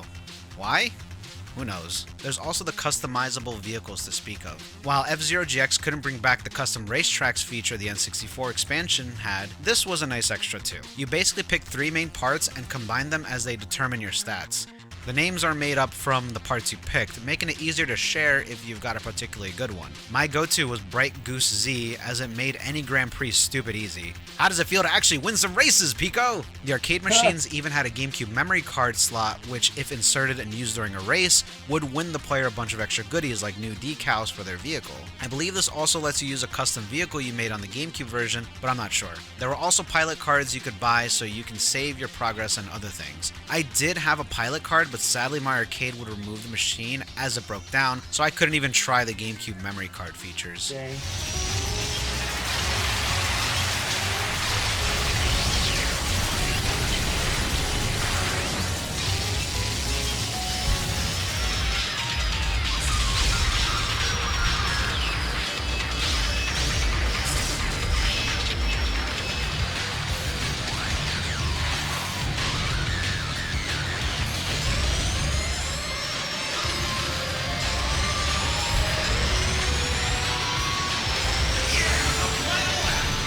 I love F-Zero GX. I spent so many hours just capturing footage because I wanted to keep playing. I ended up recording so much that I couldn't even fit into this video. I saw a tweet online and it made me think about the game as well as a few others. Sometimes you play a game that is so good, so perfectly crafted that you can feel the emotions welling up inside as you play.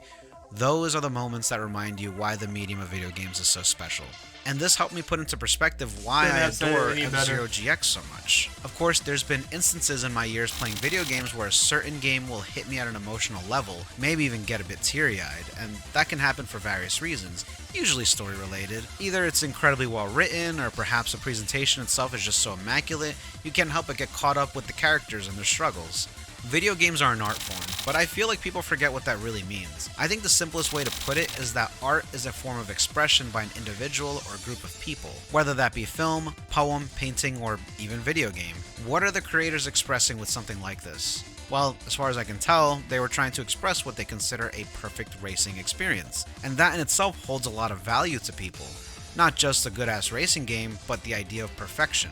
And think about all the different kinds of things artists and creators express with their work. Some universally famous examples I can recall is how Godzilla was a product of Japanese filmmakers expressing their grievances with the bombing of Hiroshima and how it morphed their society. Or a painting where its artist Keith Haring vented over his own life being cut short due to an incurable disease infecting his body, thus leaving this world too soon. He did not get to finish expressing himself in the world of art, hence its title, Unfinished Painting. Seriously, I didn't like Keith Haring's work until I saw this and was enamored. I take back whatever negative thoughts I've ever had of him as an artist. This shit moved me.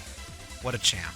Another one is Kojima's Death Stranding. I'm not even that much of a Kojima nut, but was surprised how the raw gameplay hit me at a perfect point in my life. This would be another example of the art piece having this emotional core, and it's been described and theorized that the game has this lonely, almost nihilistic feeling due to the emotional turmoil Kojima himself was going through getting ousted by Konami after being part of them for literal decades. And that really struck me in certain ways back in 2019 because never mind, whatever. But there's also this aspect of art where the creator is just providing what some would consider this perfect sense of execution, whether that's by their own personal skill or not. The perfect brush strokes and color use in a painting, the perfect shots in a piece of film, the perfect pacing in a poem, or the perfect symbolism or sense of nuance in a novel or a comic. I think people can be moved when they feel this sense of incredible execution and presentation in any form that it comes in. And that's what I feel when I play, see, or even think about F-Zero GX. Obviously, nostalgia plays into this as well for me. It's just...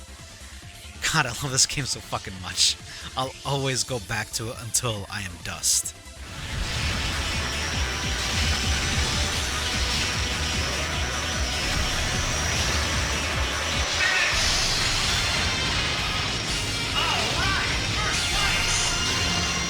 But is the game objectively perfect? No. If there's one thing worth criticizing about the gameplay, it's extremely unbalanced. All 30 returning racers sport the same stats from the N64 game, but only at face value. Some grippy, tight machines from F-Zero X are now slippery hunks of shit. Or the opposite is true. A lot of them control differently, even if we're taking the new physics system into account. This is something a lot of players recognize over years of studying the frenzied difficulty of this game. Like before, prioritizing max speed is the way to go in your settings option before each race, and even the best players can't snatch first place in certain courses no matter how hard they try. The rubber band is just too strong. Literal world records are hit in some of these courses and they still don't get first place. That's just actual bullshit. But that's when they aren't doing some crazy exploits that shit all over the game's design, which dedicated players and speedrunners have mastered over the decades. Obviously, stuff like this was not accounted for when they were developing the game.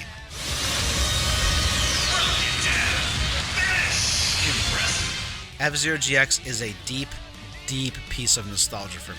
It was something I couldn't even share among friends. Not that I had a lot of friends, and even then, none of them were into F-Zero as much as I was. This game was a long-time obsession. Who am I kidding? I'm still obsessed with it. Even today, doing Master Mode races feels intense. I still clench every part of my body on that final lap. Frankly, I know I'm probably late to the party. People are still discovering this game and making videos raving about how good it is, and that makes me so happy, because everything about it still feels so perfect to me. So much that I still get really emotional watching these goofy cutscenes and even hearing some of the music. This video is starting to make me emotional, man. We still got 40 minutes left, and my eyes are starting to water a little bit, you know?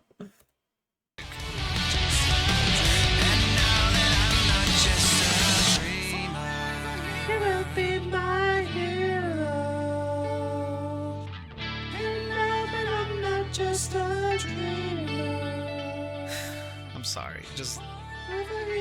it always gets to me. Just a dreamer.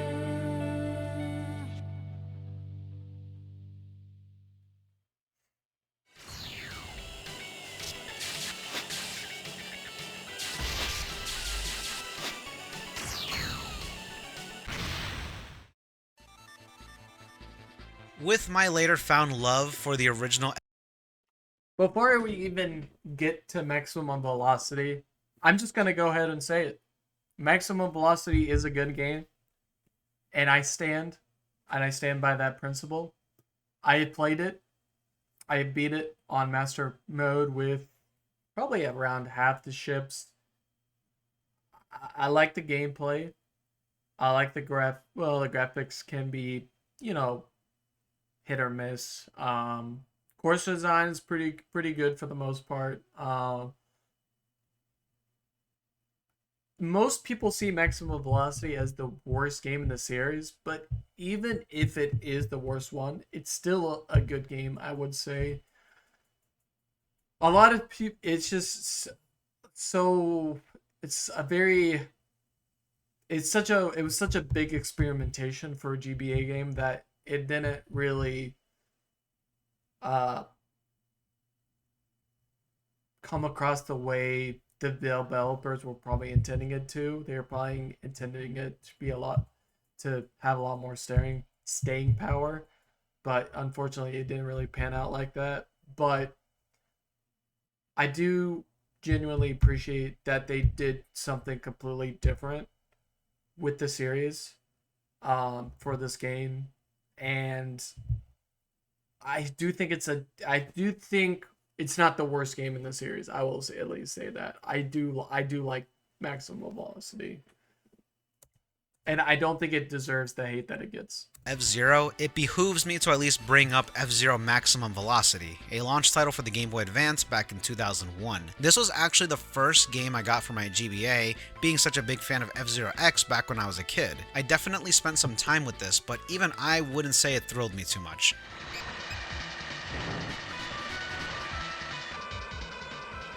It was clearly meant to resemble the original SNES game after all, so much so that it was actually directed by Kazunobu Shimizu, the director of the original F-Zero. Revisiting my adult life, it's not bad. Again, now having that deeper appreciation for the original game makes me enjoy this much more. Maximum Velocity also sports a cast completely unique to the rest of the series. This was depicted to be a whole new generation of F-Zero competitive racers, so that's kinda neat, but I doubt most people even got to see the characters. I like the music. It has a very SNES vibe going on.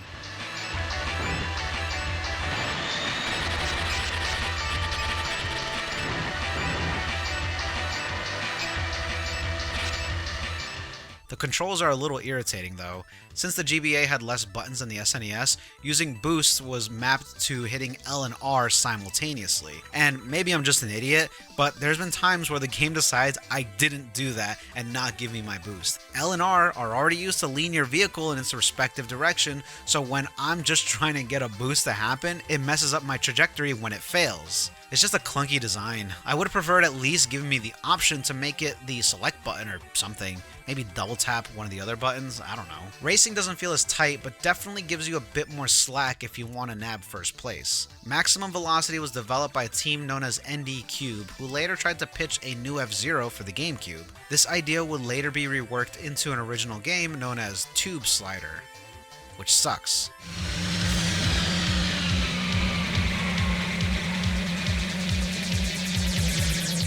Nintendo likely rejected the idea of connecting the games to F-Zero, as GX was already in production during this time.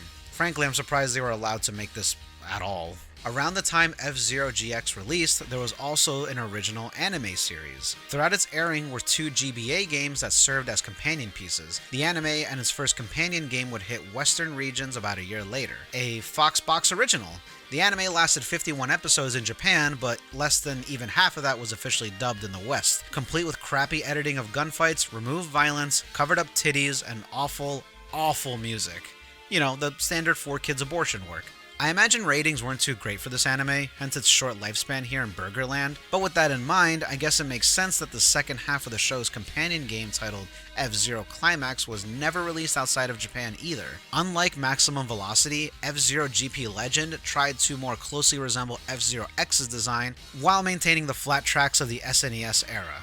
Makes sense. While the GBA was in fact capable of 3D rendering, trying to make the course design resemble F-Zero X would have likely shot the game's frame rate down the toilet. Boost power works the same, as well as the side attacks. No spin though. The entire cast from X is also included, alongside some original characters such as Rick Wheeler and others.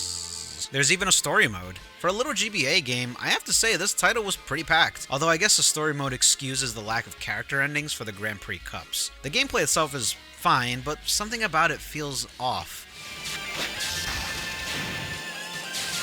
I might get a lot of heat for this. I like Maximum Velocity more than GP Legend.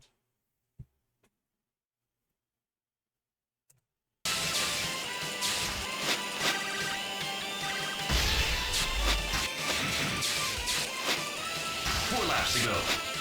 You've got a new booster.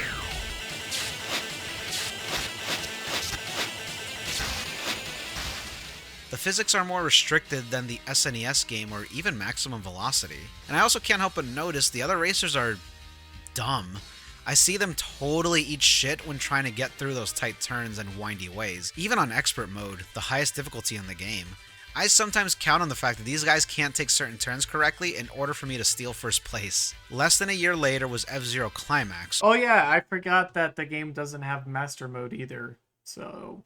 Also for the GBA. What makes this installment just a few meters cooler would be the character art, all drawn by Takaya Imamura, the lead art director of F-Zero X. so that's cool. Everyone has way more personality in their portraits this time around. Climax just has better presentation overall, and they made it more closely resemble F-Zero X, even bringing back the spin attack. However, some of these races just feel outright unfair with poor design choices. While these games aren't outright bad, these days it's hard to really appreciate how they were compactly designed for these little GBA cartridges. At least as an adult. I mean, I can literally emulate F-Zero GX on my Steam Deck, and it runs perfectly. I can play the peak of the franchise anywhere I go now. So, yeah, the hook of these games being handheld don't really grab me anymore. Watch your back! There's another racer on your tail.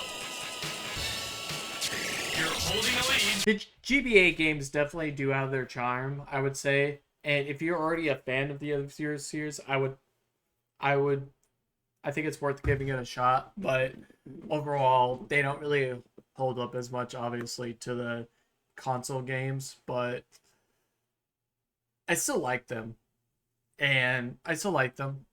Fire. Way to go!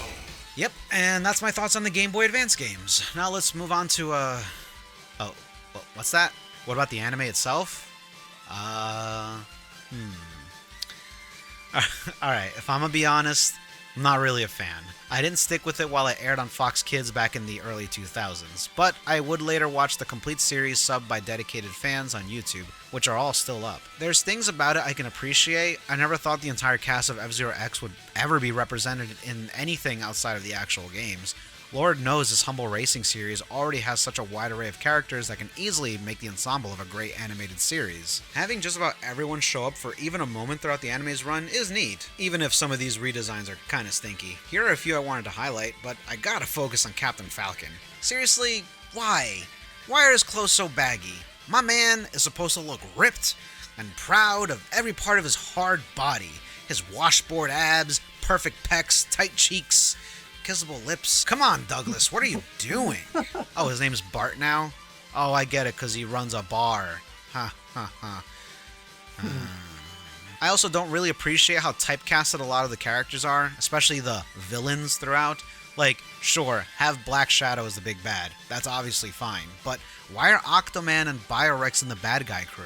They have their own agendas. Octoman's just trying to put his kids through school. He does get his own episode where he's not all bad, though. Biorex tells you not to judge him by his appearance in F-Zero X. Dude just wants to get crunk behind the wheel. Anyone that looks remotely alien is immediately labeled as a bad guy as far as the anime is concerned. Yeah, sure, Pico is evil because he's the racist alien guy. Biorex and Octoman because they're anthropomorphic while also oviparous. The Skull is a bad guy too because he's got a skull face. And Baba's a bad guy too because he's gay. Never underestimate a man in drag. I really don't care for how they portray the racing action either. While this is probably the biggest issue I have with the anime, I don't really have a solution. I'm just saying that the races in the game are supposed to be fast-paced and full of tight turns. All skills require absolute precision for the best racing execution. So what are these Snorefest?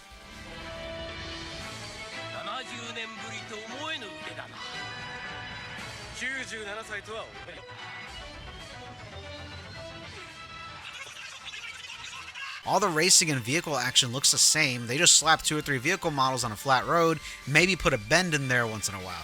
And these bozos got time to contemplate their lives, talk shit, do their taxes, and look behind for long-ass periods of time. This completely breaks the potential immersion that is supposed to be high-octane racing. They would have been better off splicing in modded gameplay footage of GX with the respective cars, honestly. It only makes things worse when you consider Redline. Yeah, you assholes knew this was coming. Of course, I have to bring up Redline.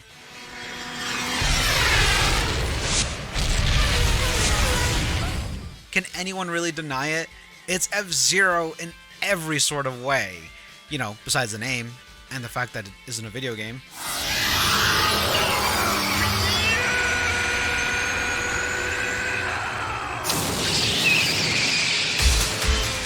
It's It's not entirely fair to compare 51 episodes of the anime to this film that's less than 2 hours long. There's no way in hell a syndicated anime can look this good and run as long. Redline is notorious for being an grueling 7-year-long production. I just can't help but look at this movie, its wild atmosphere, its colorful cast of charming personalities, along with the unique species, and think, holy shit, this is literally F-Zero!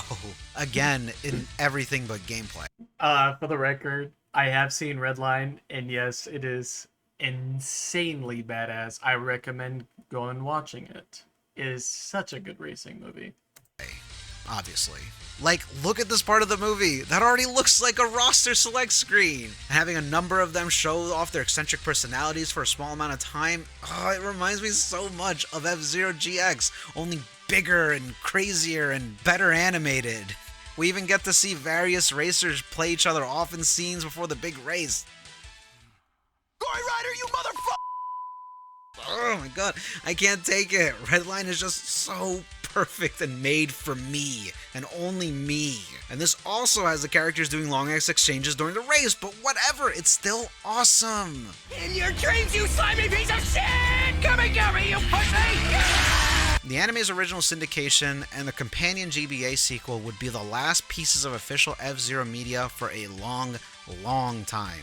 With that said, before we get up to speed with the franchise, I want to talk about what I consider to be the biggest dead stop to F-Zero's actual potential as a series.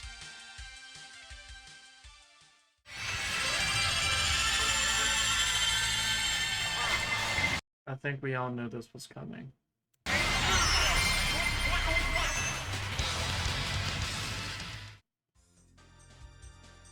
F-Zero would hit a lull after the anime ended, and those GBA games made virtually no waves. It was a lull that would last nearly 20 years. There's various reasons why this happened. Shigeru Miyamoto, producer of the series and big figure at Nintendo, made some statements regarding F-Zero as years went on, but the most consistent one was that he felt they did everything they could with the series, and the only thing that would motivate them to make a brand new game is an interesting new idea or even new controller that would fit into F-Zero as a franchise. We see a lot of other designers who are kind of making more traditional racing style games. So we try to focus on something that feels a little bit more gamey. So maybe if we create a new type of controller interface that's particularly suited for F-Zero, then maybe we'll do something again with it in the future. Since the first F-Zero on SNES, many games have been made, but the series has evolved very little. I thought people have grown weary of it. Why F-Zero? What do you want that we haven't done before? To a degree, I can see where he's coming from. In a lot of ways, GX really did feel like the peak of intense, futuristic racing, and frankly, nothing remotely similar to it has even a fragment of that game's package. Why asking simply for more of that is out of the question, I'll never know. It's not like Nintendo hasn't pulled this with various installments and remasters and such. There was a rumor about Criterion Games being approached to make a new game, but according to devs within the studio, it was literally a single email from some rando in Nintendo of Europe. Not that it matters much, but I personally think they could have made a bitchin' new F-Zero game that emphasizes the car attack mechanic, looking at their Burnout series. Nagoshi, head producer of F-Zero GX, still expresses interest in the series to this day, but is dream-crushingly realistic with his expectations. Putting aside the odds of it happening, I must admit I have a lot of affection for F-Zero GX. If the opportunity for a sequel were to present itself, I wouldn't mind. And in that case, I'd like to make it a challenging game. I believe that if Nintendo just wants a racing game that is fun and accessible, they already have Mario Kart for that purpose. Damn, that's just the way it is, isn't it? Bringing up Mario Kart is a real stinger, as that has been a thriving franchise that never stopped providing new installments. The 9th game in the series is I believe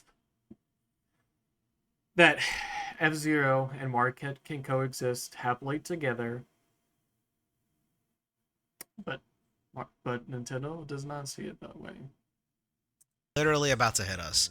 You don't need me to tell you how humongous that franchise got, even making its way into the animated Mario movie. There are tons of people that don't care about video games at all, but they like Mario Kart. It doesn't take a genius to notice this is likely why Nintendo stopped giving any real attention to F-Zero. The art director of the original F-Zero and F-Zero X, Takaya Imamura, echoes Nagoshi's sentiment that a large factor of F-Zero's absence is due to the overwhelming success of the Mario Kart franchise. I think F-Zero remains dormant because Mario Kart is Nintendo's most popular racing game, and a new F-Zero would cost a fortune.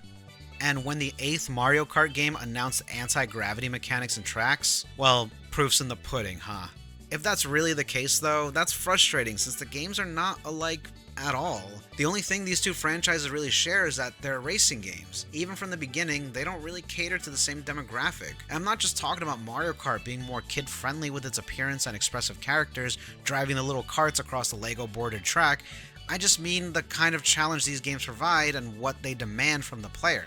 I'm not claiming Mario Kart doesn't require skill or strategy. That would be ridiculous. There's a competitive aspect to that series that, as far as I can tell, really began to surface with its Nintendo 64 entry, and has only grown since then with the series' online capabilities. But a couple big factors that separate this series from F-Zero would have to be the fact that Mario Kart is much slower paced and items being such a prominent and focused mechanic. Things can get crazy in Mario Kart, and there's certainly some killer strategies you can pull off to bet on victory if you're skilled enough. But no matter how you look at these two games, it's undeniable that when you're talking about raw intensity and call for absolute precision, F-Zero is in a league of its own. And item use really topples the idea of consistency within Mario Kart, basically being that game's version of rubber banding in order to give everyone a chance to win the race, more or less.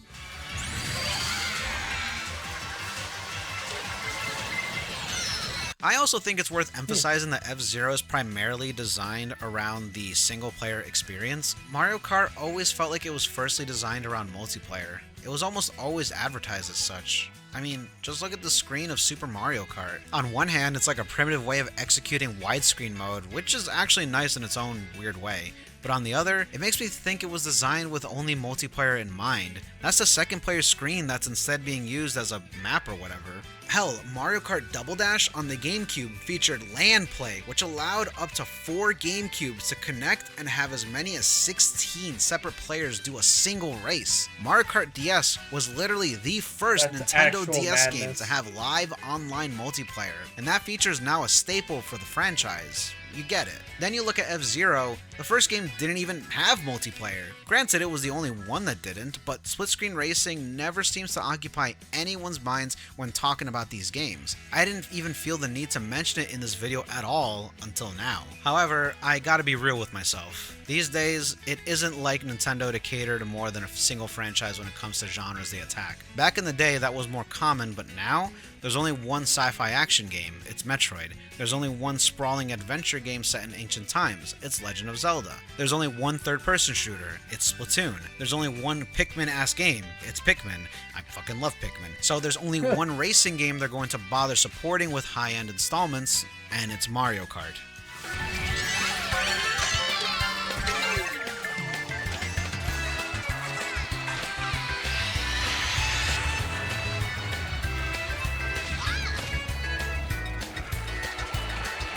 This could just be a byproduct of game production getting so insanely expensive these days, and obviously when it comes to those early generations, Nintendo was still trying to see what stuck. They were more willing to experiment. I always thought that when it came to stuff like Mario, Donkey Kong, etc., they were geared more towards kids, and then they had stuff like Metroid and F-Zero that could appeal to a slightly older audience, the grown-ups even. That was until the grown-ups decided they wanted to keep playing Mario Kart. I saw this firsthand when I was 14 and entered a local Mario Kart 64 tournament being held in a game store near me and got my ass handed to me by a bunch of fat middle-aged dads. They didn't need another racing game that adults would like to play. They already had it.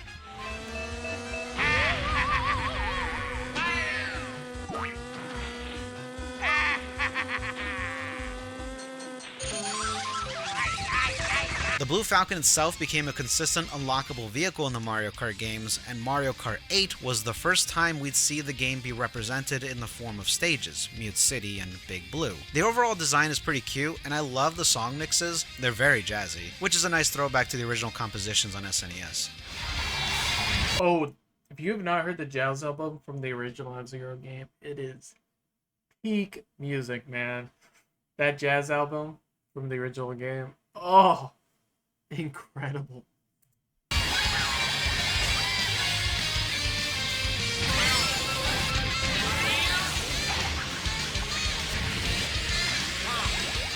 I was definitely bitter about this DLC when it was first announced, but I vibed with it once I was rocking fools online in these courses. With Mario Kart still going strong, somehow milking a title for over 10 years, and we only recently got a good look at what they're doing next, which is sort of an open world Mario Kart game, I'm sure their justification towards keeping all the focus on Mario Kart as their racing franchise hasn't weakened. But with the Blue Falcon being the guest vehicle for Mario Kart, where does that leave Captain Falcon himself?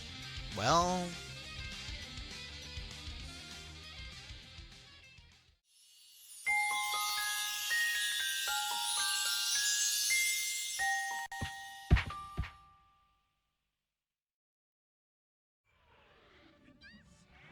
Of course, F-Zero wouldn't be completely absent from the world of Nintendo. In 1999, we saw them release the first of a legendary series.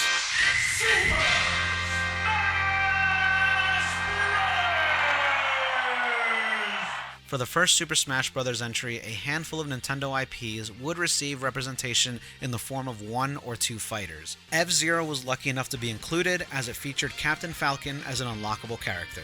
And, similar to Fox McCloud, his entire moveset had to be made up as the games he was featured in never had him playable outside of his own vehicle. Of course, through this creative design, the developers involved probably didn't think they would change the face of how fans would perceive F-Zero forevermore.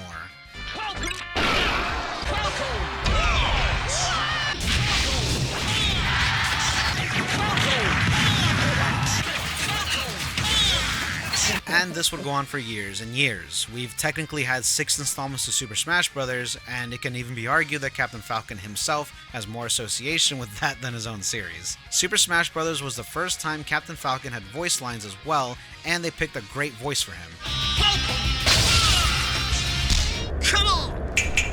He's fun. His character is an iconic part of the series. Fuck all the idiots that thought he was going to get cut out of Brawl when speculations were running wild. He's been my consistent main since the series started. I don't care how low tier he was in the aforementioned Brawl title. He has always been my first choice.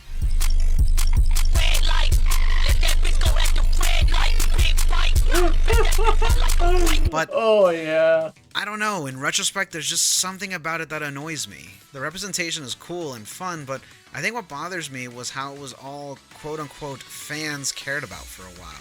But like some of the other characters in the Super Smash Bros. Series, it's something where you get to see current at the time representation of particular characters and such. You get to see these folks, their worlds, and a probable factor of how they could be represented in newer generations, if only for a second. You know, Popo and Nana have literally only had one game that came out like 100 years ago, but you still get to see them jump, pummel, and wobble around in the world of Ice Climbers, here and there thanks to Super Smash Bros. It was especially fun in Brawl's Subspace Emissary adventure, where we got to see many of these characters interact and play off of each other in different ways, including Douglas himself, of course.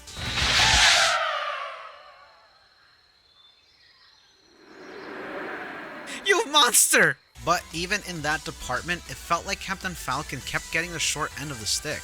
He is literally the only character of the original roster that never got an IP relative as an additional fighter for the entire franchise. In another world, Black Shadow is his heavier equivalent, not Ganondorf. Samurai Goro at least got included as an assist trophy. I like to think most of the assist trophies represent characters that were considered for the roster during development. So, at least he gets to actually appear in the... What the fuck? Where did his Rising Sun helmet go? Why the hell would they... Oh, that makes sense. Okay. Maybe that's why it looks so off in the anime.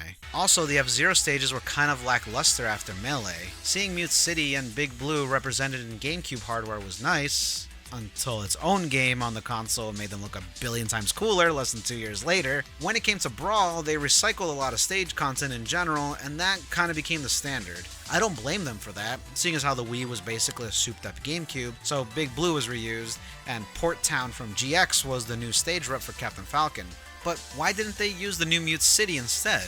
Especially since it's much, much more visually appealing. At least I thought so. Then for the later games, the only new stage was this SNES throwback Mute City stage, which just feels like a cop-out. I also wasn't a big fan of the new music either. The Melee mix from Mute City will always stand out, but almost everything else was mediocre. Or maybe I'm just tired of Meat City remixes. It's like their Green Hill Zone now. The only exception I make is the F-Zero medley by Takanobu Mitsuyoshi. It's really cute. Like, F-Zero got its own Daytona USA theme, the Doi, same composer, for another Sega installment that would never be.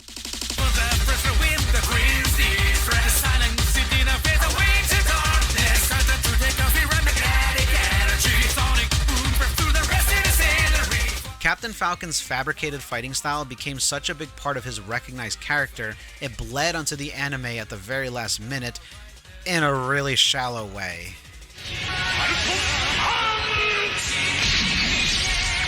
Thought I forgot to mention this before, didn't ya? Yeah, the DBZ-ass looking explosion is cool, and seeing the pure energy spew out of Black Shadow's orifice for a second was funny, but the whole thing just kind of irked me. It vindicates what I'm pontificating here, that Smash Bros. Takes up more real estate in F-Zero's legacy than F-Zero.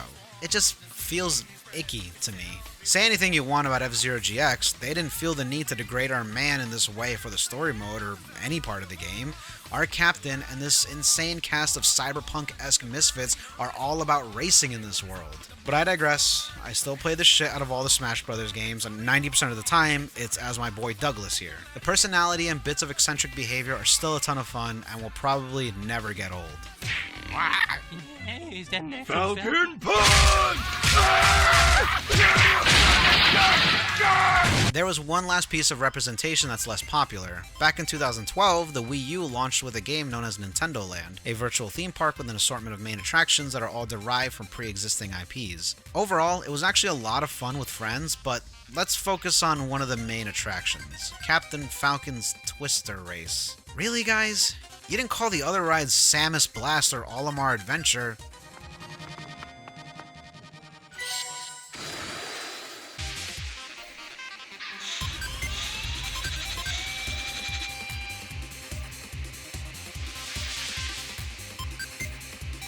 Is F-Zero just a fucking joke to you guys? It's sort of a time-limited trial with various hazards ahead, and it can get a bit challenging, but the slow pace almost feels like mockery. Sorry, I'm probably just overly sensitive to this kind of thing. Whatever, it's not really F-Zero at all, but it's fine. I know how you feel, man. I know how you feel. Well.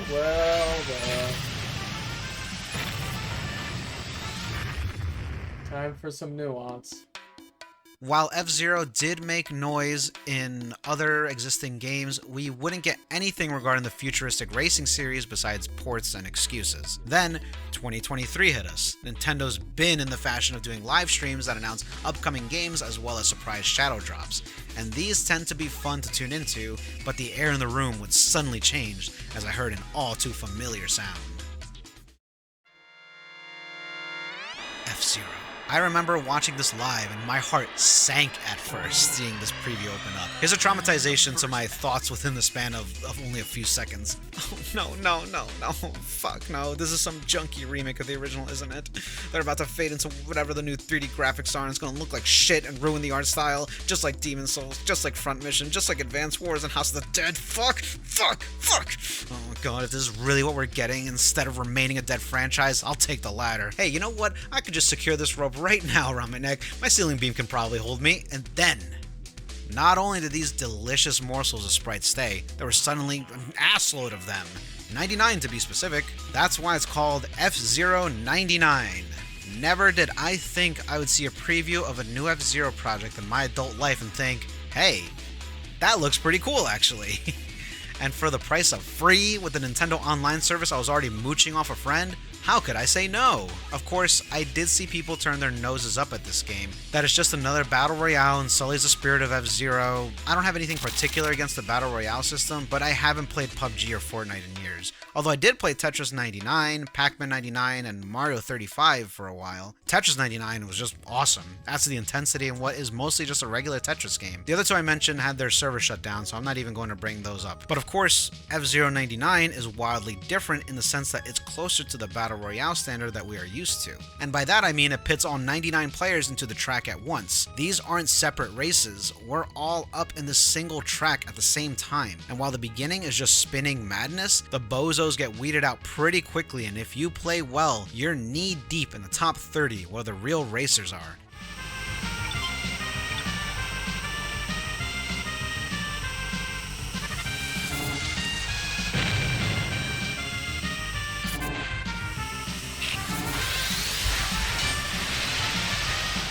The game's mechanics are like a blend of the original F-Zero and F-Zero X in so many ways. It's got the original game's tracks, music, visuals, stray cars, and physics, more or less, but mixed in are the spin attack, energy consumption boost, and large number of racers. It really is both games expertly melded together to make a great new experience.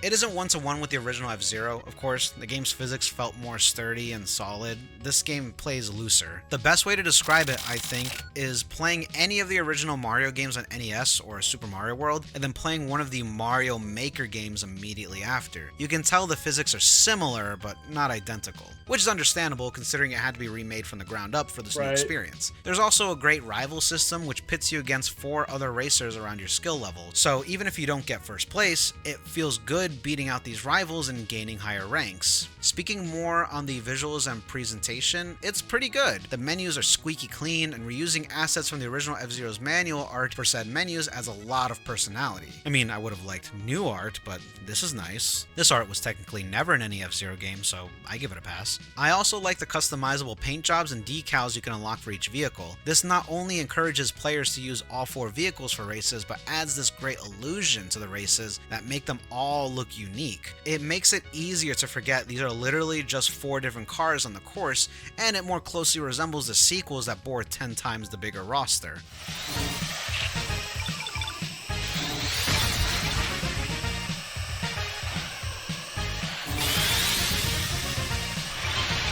A new mechanic they added is the Skyway boost. It's really neat and adds a layer to the racing that you can smartly take advantage of rather than attempt scrambling for first place all the time. Hanging back to collect these orbs can either make or break the race for you. Regardless of your skill or position, the Skyway boost mechanic makes you feel like you still have a shot in the race.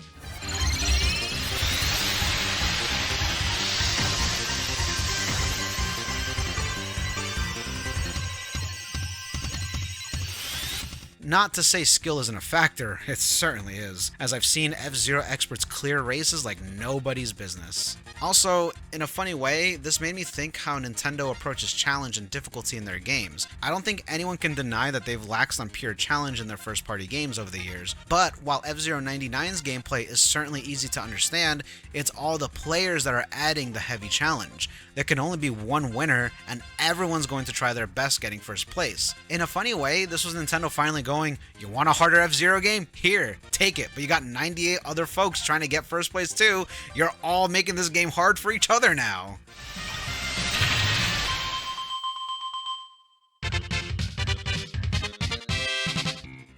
I look at F-Zero 99 in 2 different ways. First, my initial impression of this game. I think it served as a good reminder to everyone that the core of F-Zero was mostly made up of intense, high-velocity racing. There's no story campaign, no real characters, just you, your ride, and a race to the finish. That's part of why I'm happy with this title. Well, also because it's fun. I got annoyed seeing folks immediately reject this piece, including people that don't even give a shit about F-Zero. I guarantee you that the graph of people immediately hating on something like F-Zero 99 and the people that would have blown fat loads in their pajama pants over some shitty looking Captain Falcon beat 'em up instead is a perfect circle. Make room for the real F-ucking Zero fans, you chumps. All 99 of us.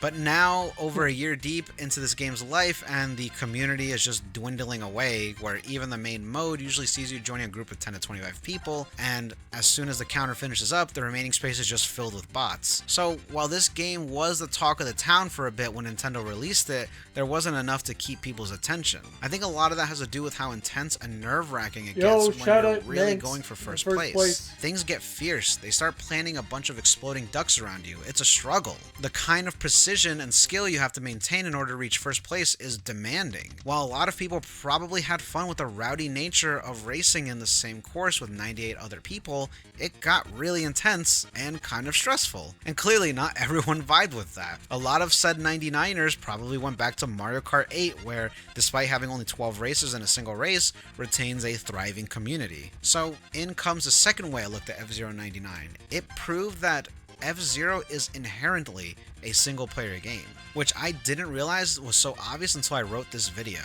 Like I said before, the original game didn't even have multiplayer, and while the rest of the F-Zero games do, it's never really something lauded by fans. There's a lot of game franchises where its multiplayer elements are what people come for, the selling point, but not F-Zero, which is peculiar for such.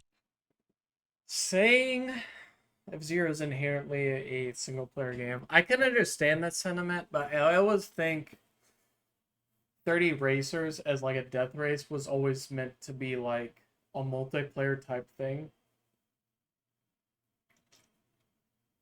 Interesting point of discussion for sure. A long-standing racing game. All of the attention is consistently given to what is provided with single player in mind. The Grand Prix Cups in the games, the story mode in GX, these are the legendary aspects of F-Zero, not four-way split screen. Of course, this isn't to belittle those modes. It's great that those features exist, and I'm sure people have fond memories of playing them with friends, siblings, etc. Consider this. How different would Super Smash Bros. Be if Melee came out, but all people cared about was the adventure mode?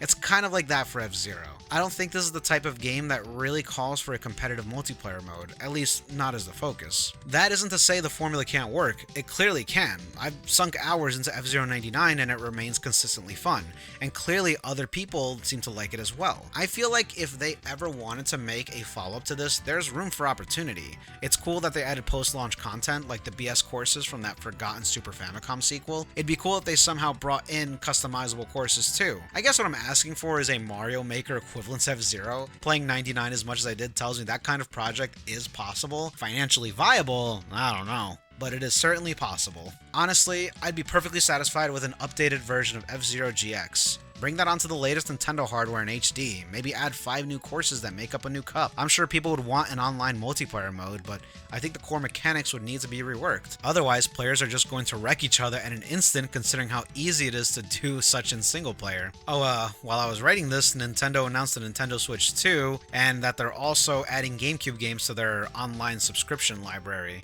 And F-Zero GX is one of the first games for it. Obviously, all of its contents and features will remain unchanged, so that's something. Either way, things still don't look too bright for the series, even with this 2023 installment.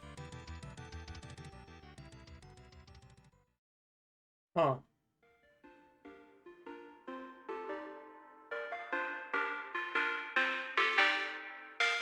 Let me into your pain. I got no hate in my heart when I see you. You know that I'm fucked up, yeah, I'm fucked up, I got issues. I can't let it stop me, so I gotta win, I can never lose. Cause I still got big dreams, yeah, I'm flying high, I'm a big blue. I got no hate. I do agree that 99 is a fun game.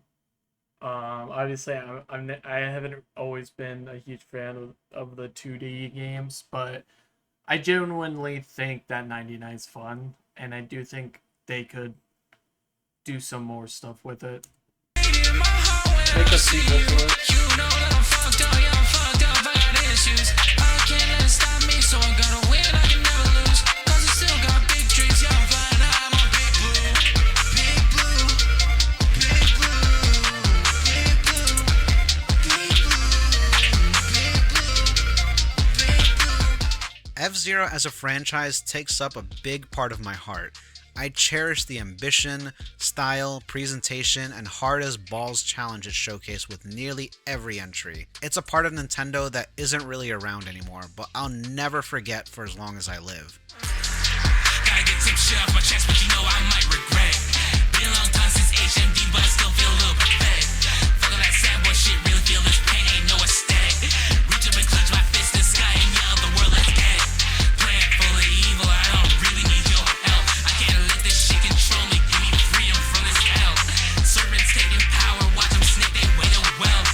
Moving like these cowards, man, I'd rather kill myself. As for the developers that made the series so great, Kazunobu Shimizu, director of the original F-Zero, is still a part of Nintendo. His name can be found in the credits of recent projects here and there. Yasunari Nishida, the programmer of the original F-Zero, was making noise for a while, but hasn't really done anything that recent as far as I can tell. Takaya Imamura, the original art director for F-Zero, as well as F-Zero X, stuck with Nintendo for decades. For those wondering, he was also the art director for Star Fox as well as Star Fox 64, and created what I would call the second most iconic imagery of the entire Legend of Zelda series, which is Majora's Mask. Like, the actual mask, which I think the only object more recognizable would be the Triforce itself. Imamura recently went independent, working on his own projects, including an original sci-fi manga series known as Omega 6, which is only just arriving with an official translation in October of this year, but a tie-in game has launched on Steam and Switch. Omega 6 The Triangle Stars, which features copyright-free Dr. Stewart and Jodie Summer as the main characters. It's an RPG with a very simple rock-paper-scissors mechanic, and it also contains a robust story where you interact with many alien characters. Seriously, so many of these might as well be missing characters from the Star Fox and F-Zero games. Check it out, it's a cool little game with funny dialogue and an intriguing story. As for the team behind F-Zero GX, as Sega was dissolving their arcade teams throughout the years, many of Amusement Vision's members would form Ryo ga Gotoku Studio. This team would go on to create the Yakuza / Like a Dragon games, a series that Toshihiro Nagoshi, the head producer of GX, would focus on for nearly 2 decades before leaving the studio to form his own Nagoshi Studio, as subsidiary of NetEase Games. Which, things aren't looking too bright, but let's not dwell on that, huh? Frankly, I'm seeing a good number of familiar names of GX's credits across the Yakuza games, most notably, I think, being Hidenori Shoji, the lead composer. He would be the music director for nearly every game in the Yakuza series. I still remember hearing some of these tracks for the first time thinking, that guitar sounds familiar. So discovering this was a pleasant surprise.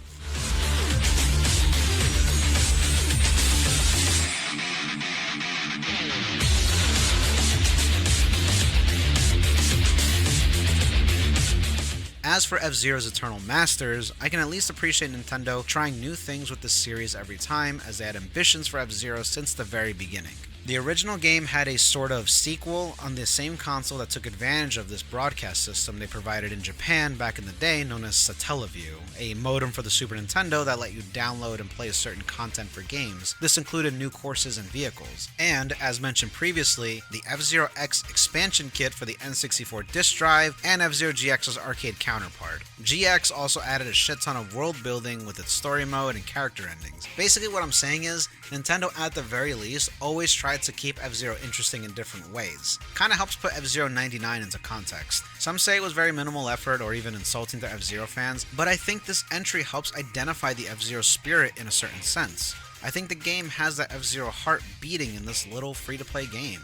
I might be fabricating some things here, but I think a problem Nintendo faces is the character variety. F-Zero didn't receive 1, but 2 banger-ass games with this cast of 30 whack jobs fueled by the same desire to go fast. And I've played both of these games so much with the entire cast, only adoring them more and more as time went on. With that said, making a new game without all 30 of these racers would just feel wrong if we're talking a bigger scale than, say, F-Zero 99. So much so that even the Game Boy games based on the anime included all of them. It probably felt like an obligation.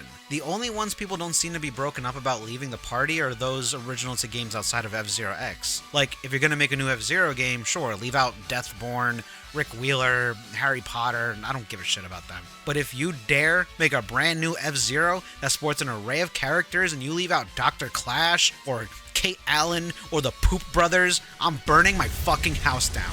I can't help it. I love all of these characters so much, especially after they sported such a wide array of personality in GX. I still get such a warm, happy feeling seeing all of them celebrate the end of the Grand Prix whenever I play through one.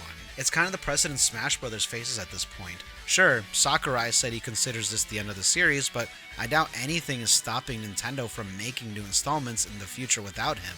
The last entry, Smash Bros. Ultimate, did the unthinkable and had literally every single playable character in the past return, all while adding a shit ton of new fighters too. The end result makes the actual character select screen look stunningly close to those old photoshops people posted around everywhere back in the early 2000s. With that said, I can't imagine a new installment that doesn't include literally this roster in its entirety and then some.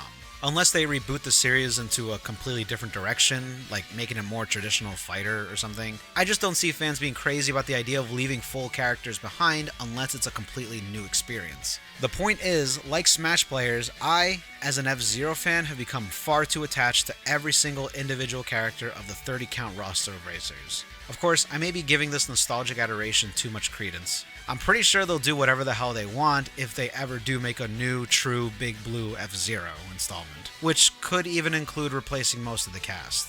But hey, if the new characters are teaming with dope-ass designs and unique personalities, I'm sure I'll come around. I'll put the torch down.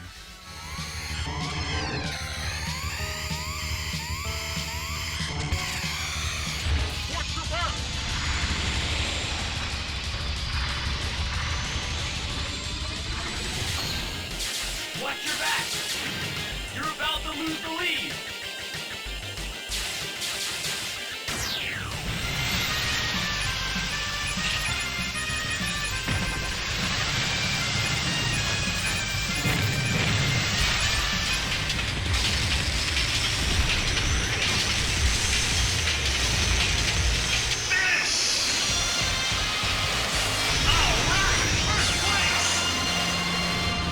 It's funny, I actually started writing this video more than 5 years ago, and the original drive was to critique certain games made by indie developers that dabbled with the futuristic racing subgenre.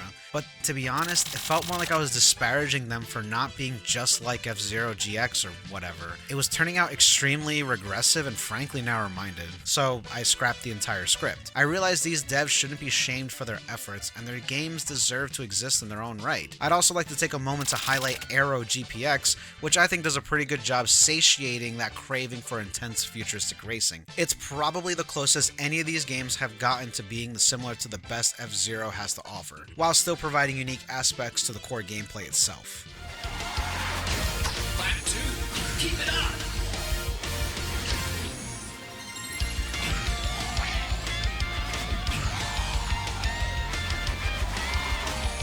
Perhaps some of these teams made the games they did simply because they missed F-Zero and wanted to express something in the futuristic racing subgenre rather than keep waiting. And I find that really commendable. It's not easy releasing a full game that isn't shovelware junk. While F-Zero 99 seems to have brought a lot of people together to take a crack at some futuristic racing from the series that defined it, I think the posterity of this franchise remains ambiguous. There's hope to be had for sure, but who really knows what the likes of Nintendo are considering or if this is even meant to be a test for what the series is capable of being in the future. So it's good that these developers just try to make their own, right? Talking more about games inspired by F-Zero and those that happen to be part of the futuristic racing subgenre, I think I know what is universally absent in most of these games. The characters. Who are the pilots? What are their traits, their personalities, or choice of wardrobe? Why don't we get any sort of pilot profiles for all these vehicles? Of course, I think I sort of know the answer as to why. Games are expensive to make, at least the ones that appear to give half a shit. That includes indie games, of course. And I noticed that a lot of futuristic racers, while providing some great visuals and fun gameplay, tend to have very simple designs overall. Whomever the devs are, I think they put in everything they were capable of, as well as their budget. And it would be really, really hard to fill up that vehicle roster with unique racers. That includes conceptualizing and designing a few dozen original characters, and then properly commission an artist and pay them a respectable amount for various pieces. The likes of Imamura wore multiple hats and was under Nintendo's payroll. He was going to do anything they asked. The industry doesn't really work like that for a lot of people, obviously not the indie teams that are working under their own roofs rather than a multi-billion-dollar corporation. So I get it.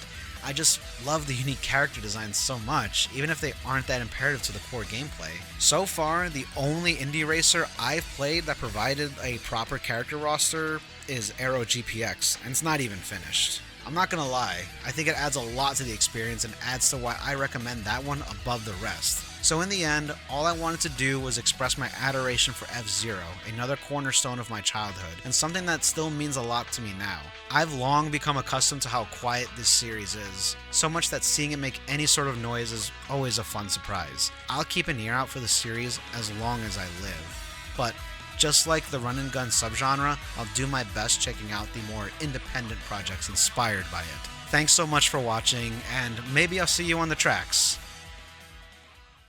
Oh, one last thing. Wipeout fucking sucks.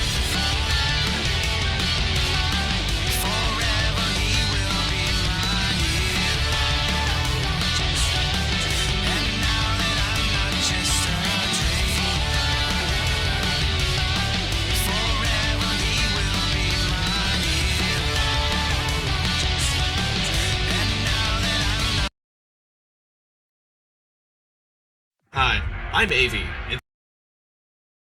I gotta say, Too much damage from hitting.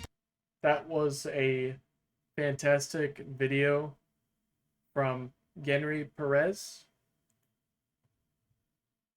That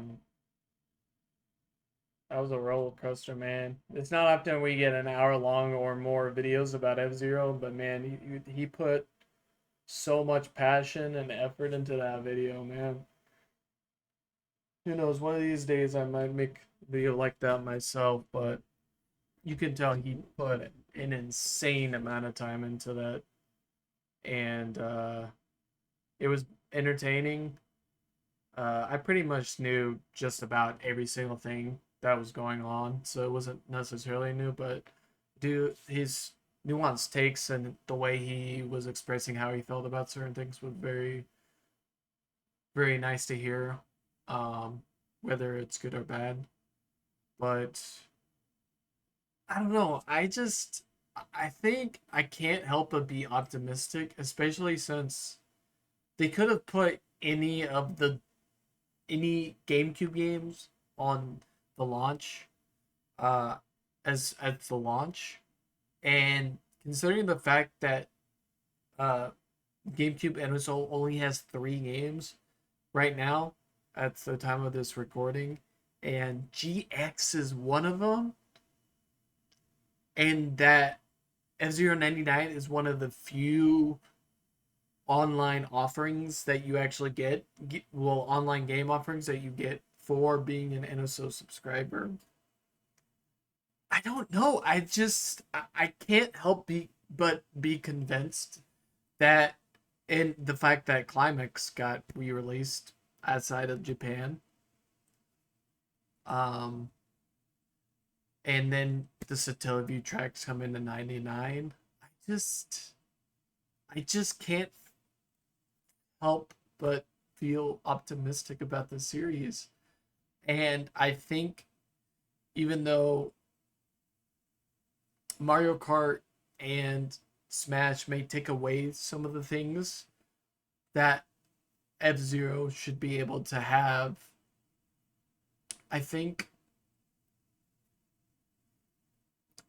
Mario Kart, in a strange way, I think Mario Kart and Smash just helped keep F-Zero alive, and I think that is one of the reasons why it's now coming back in such a big way, is because, you know, Captain Falcon has lived in the spirit of those 2 games, of how popular they are.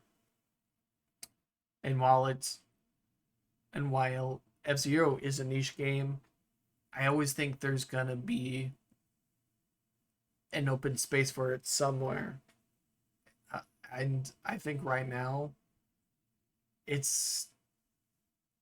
I think people's eyes are opening up to what it can be, what the series can be.